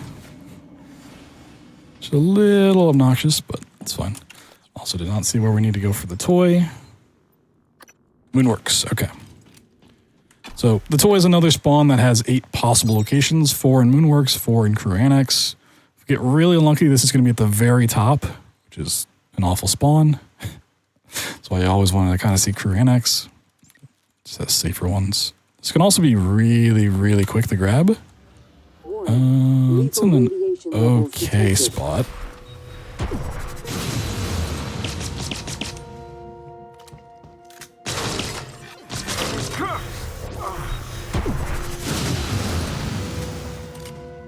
So Andrews is pretty cool because he has access to kind of the most damaging Typhon abilities.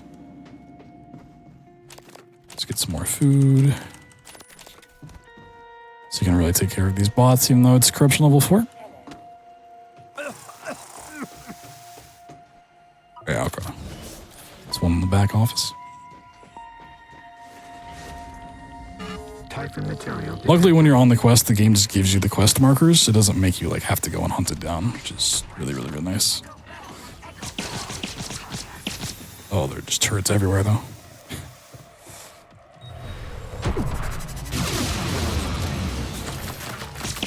Suit integrity damaged. You found it. My toy.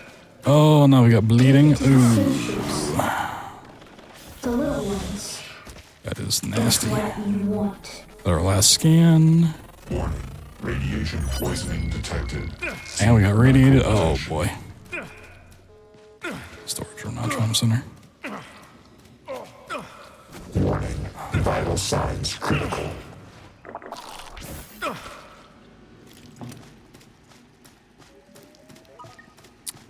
Oh, it's not health. Look at the science. Okay. Radiation's not a big deal. The bleeding is actually really annoying.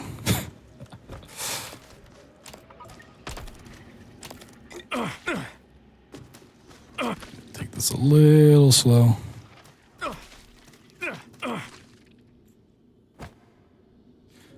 Skeletal repair kit's really the one thing I don't care to see. Doesn't really help us in any regard. I think this is a bleeding kit, isn't it? Oh, it's a med kit. We'll take that. Sure. Med kits are nice.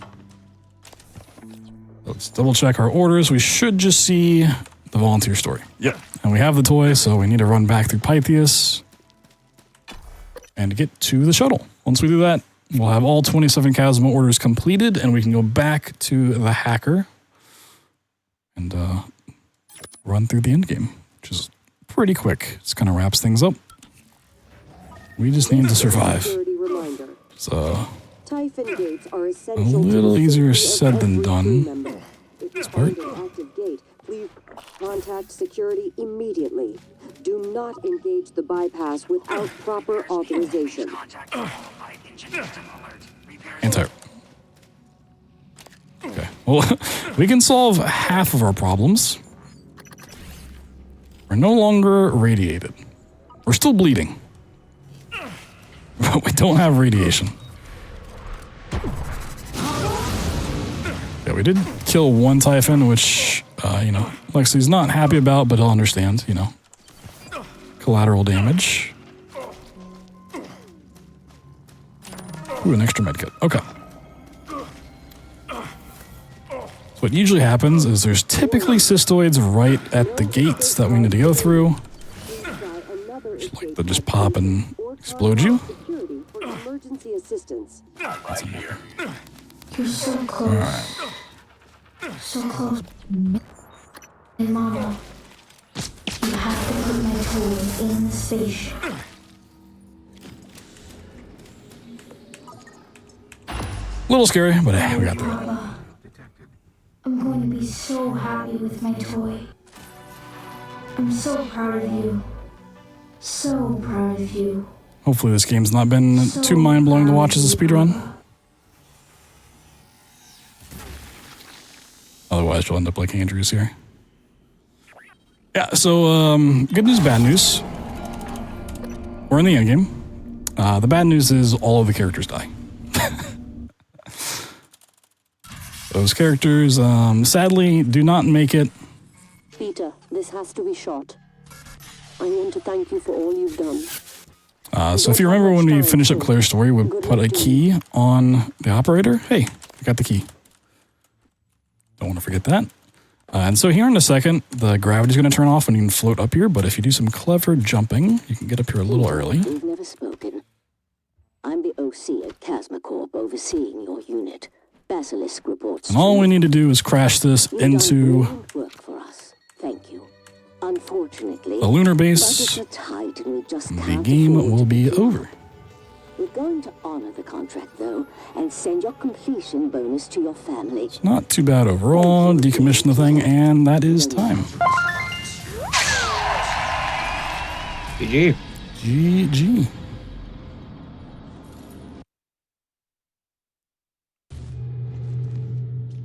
A little bit dicey at the end there, but overall, you know, we made it through. We survived. So I'm not even going to try to piece together the story for you guys. You should just go play this for yourself. It's great. We just got through it in an hour and a half. But if you play this casually, it will take significantly longer. You're supposed to kind of put all the pieces together yourself. You're meant to fail these runs. You know, it is a roguelite, so you get in, get some progress done, get some knowledge, reset the simulation, do it again. And you can pick it up for like really cheap. The base game and this game go on sale for like $5-10 very often. You can spend a lot of time in it, and I absolutely love it. Absolutely love showing it off. So thank you guys for having me. Premium Crash is one of my favorite runs of all time. And any chance I get to talk about it and show it, I'm happy. So. All right. Well, thank you very much for that run. Before we do head on off, if anyone wanted to find you, where can they find you? They can find me over on Twitch, twitch.tv/BloodThunder. Do a lot of different speedruns. Kind of working my way through the Tomb Raider games as speedruns right now. Working on Rise of the Tomb Raider. Just showed off 2013 at GDQ. We run a lot of FPS and horror games. Bioshock, Wolfenstein, Doom. Doom the Dark Ages coming up soon in May. We'll be doing a Doom anthology run, which is all of the Dooms back to back to back leading up to that. Amnesia, frictional game stuff, Outlast, some Resident Evils, Prey. Do a lot of stuff. You can also find all my content over on YouTube.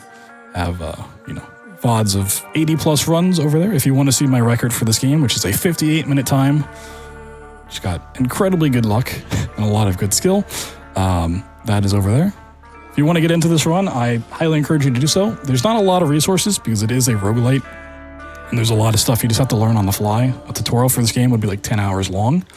So maybe one day I'll sit down and make that, but yeah, it's gotta play the game enough to know where to go, where spawns are, all that stuff. But it's still really fun and really rewarding to get good at. So, if you got questions about it, you can come ask me. I'll gladly help you out. Like I said, I personally have 5 pages of handwritten notes to get me through this, just on the off chance something goes wrong. But it's really fun. I think that's just about it for me. So, Igdisis, over to you. Thank you.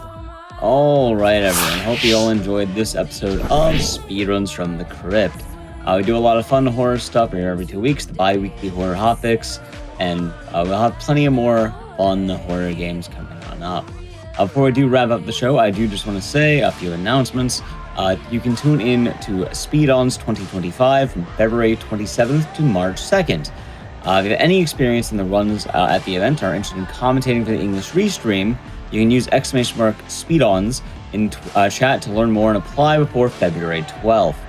As well, any subs, Prime Gaming, gift subs, and bits cheered on the GDQ Twitch channel do support games Don't Click Hotfix. So if you have enjoyed watching them and do that, I definitely thank you for that. As well, you can go to gamesdoneclick.com/hotfix to check out all of the Season 4 schedule and see the in-depth look at the week's runs. I do want to say thank you all once again for watching this episode. I've been your host, Igdisis. I do plan a lot of these, so if you ever want to check that out, I'm somewhere on the screen here. You can find that. Anyway, if you didn't miss out on Crosshair or Speedruns from the Crypt, you can stay tuned as we're going to rerun both shows right after this. You can tune in tomorrow at 2 p.m. Eastern or Back to Black. Anyway, have a wonderful rest of the day and or night, and take it easy.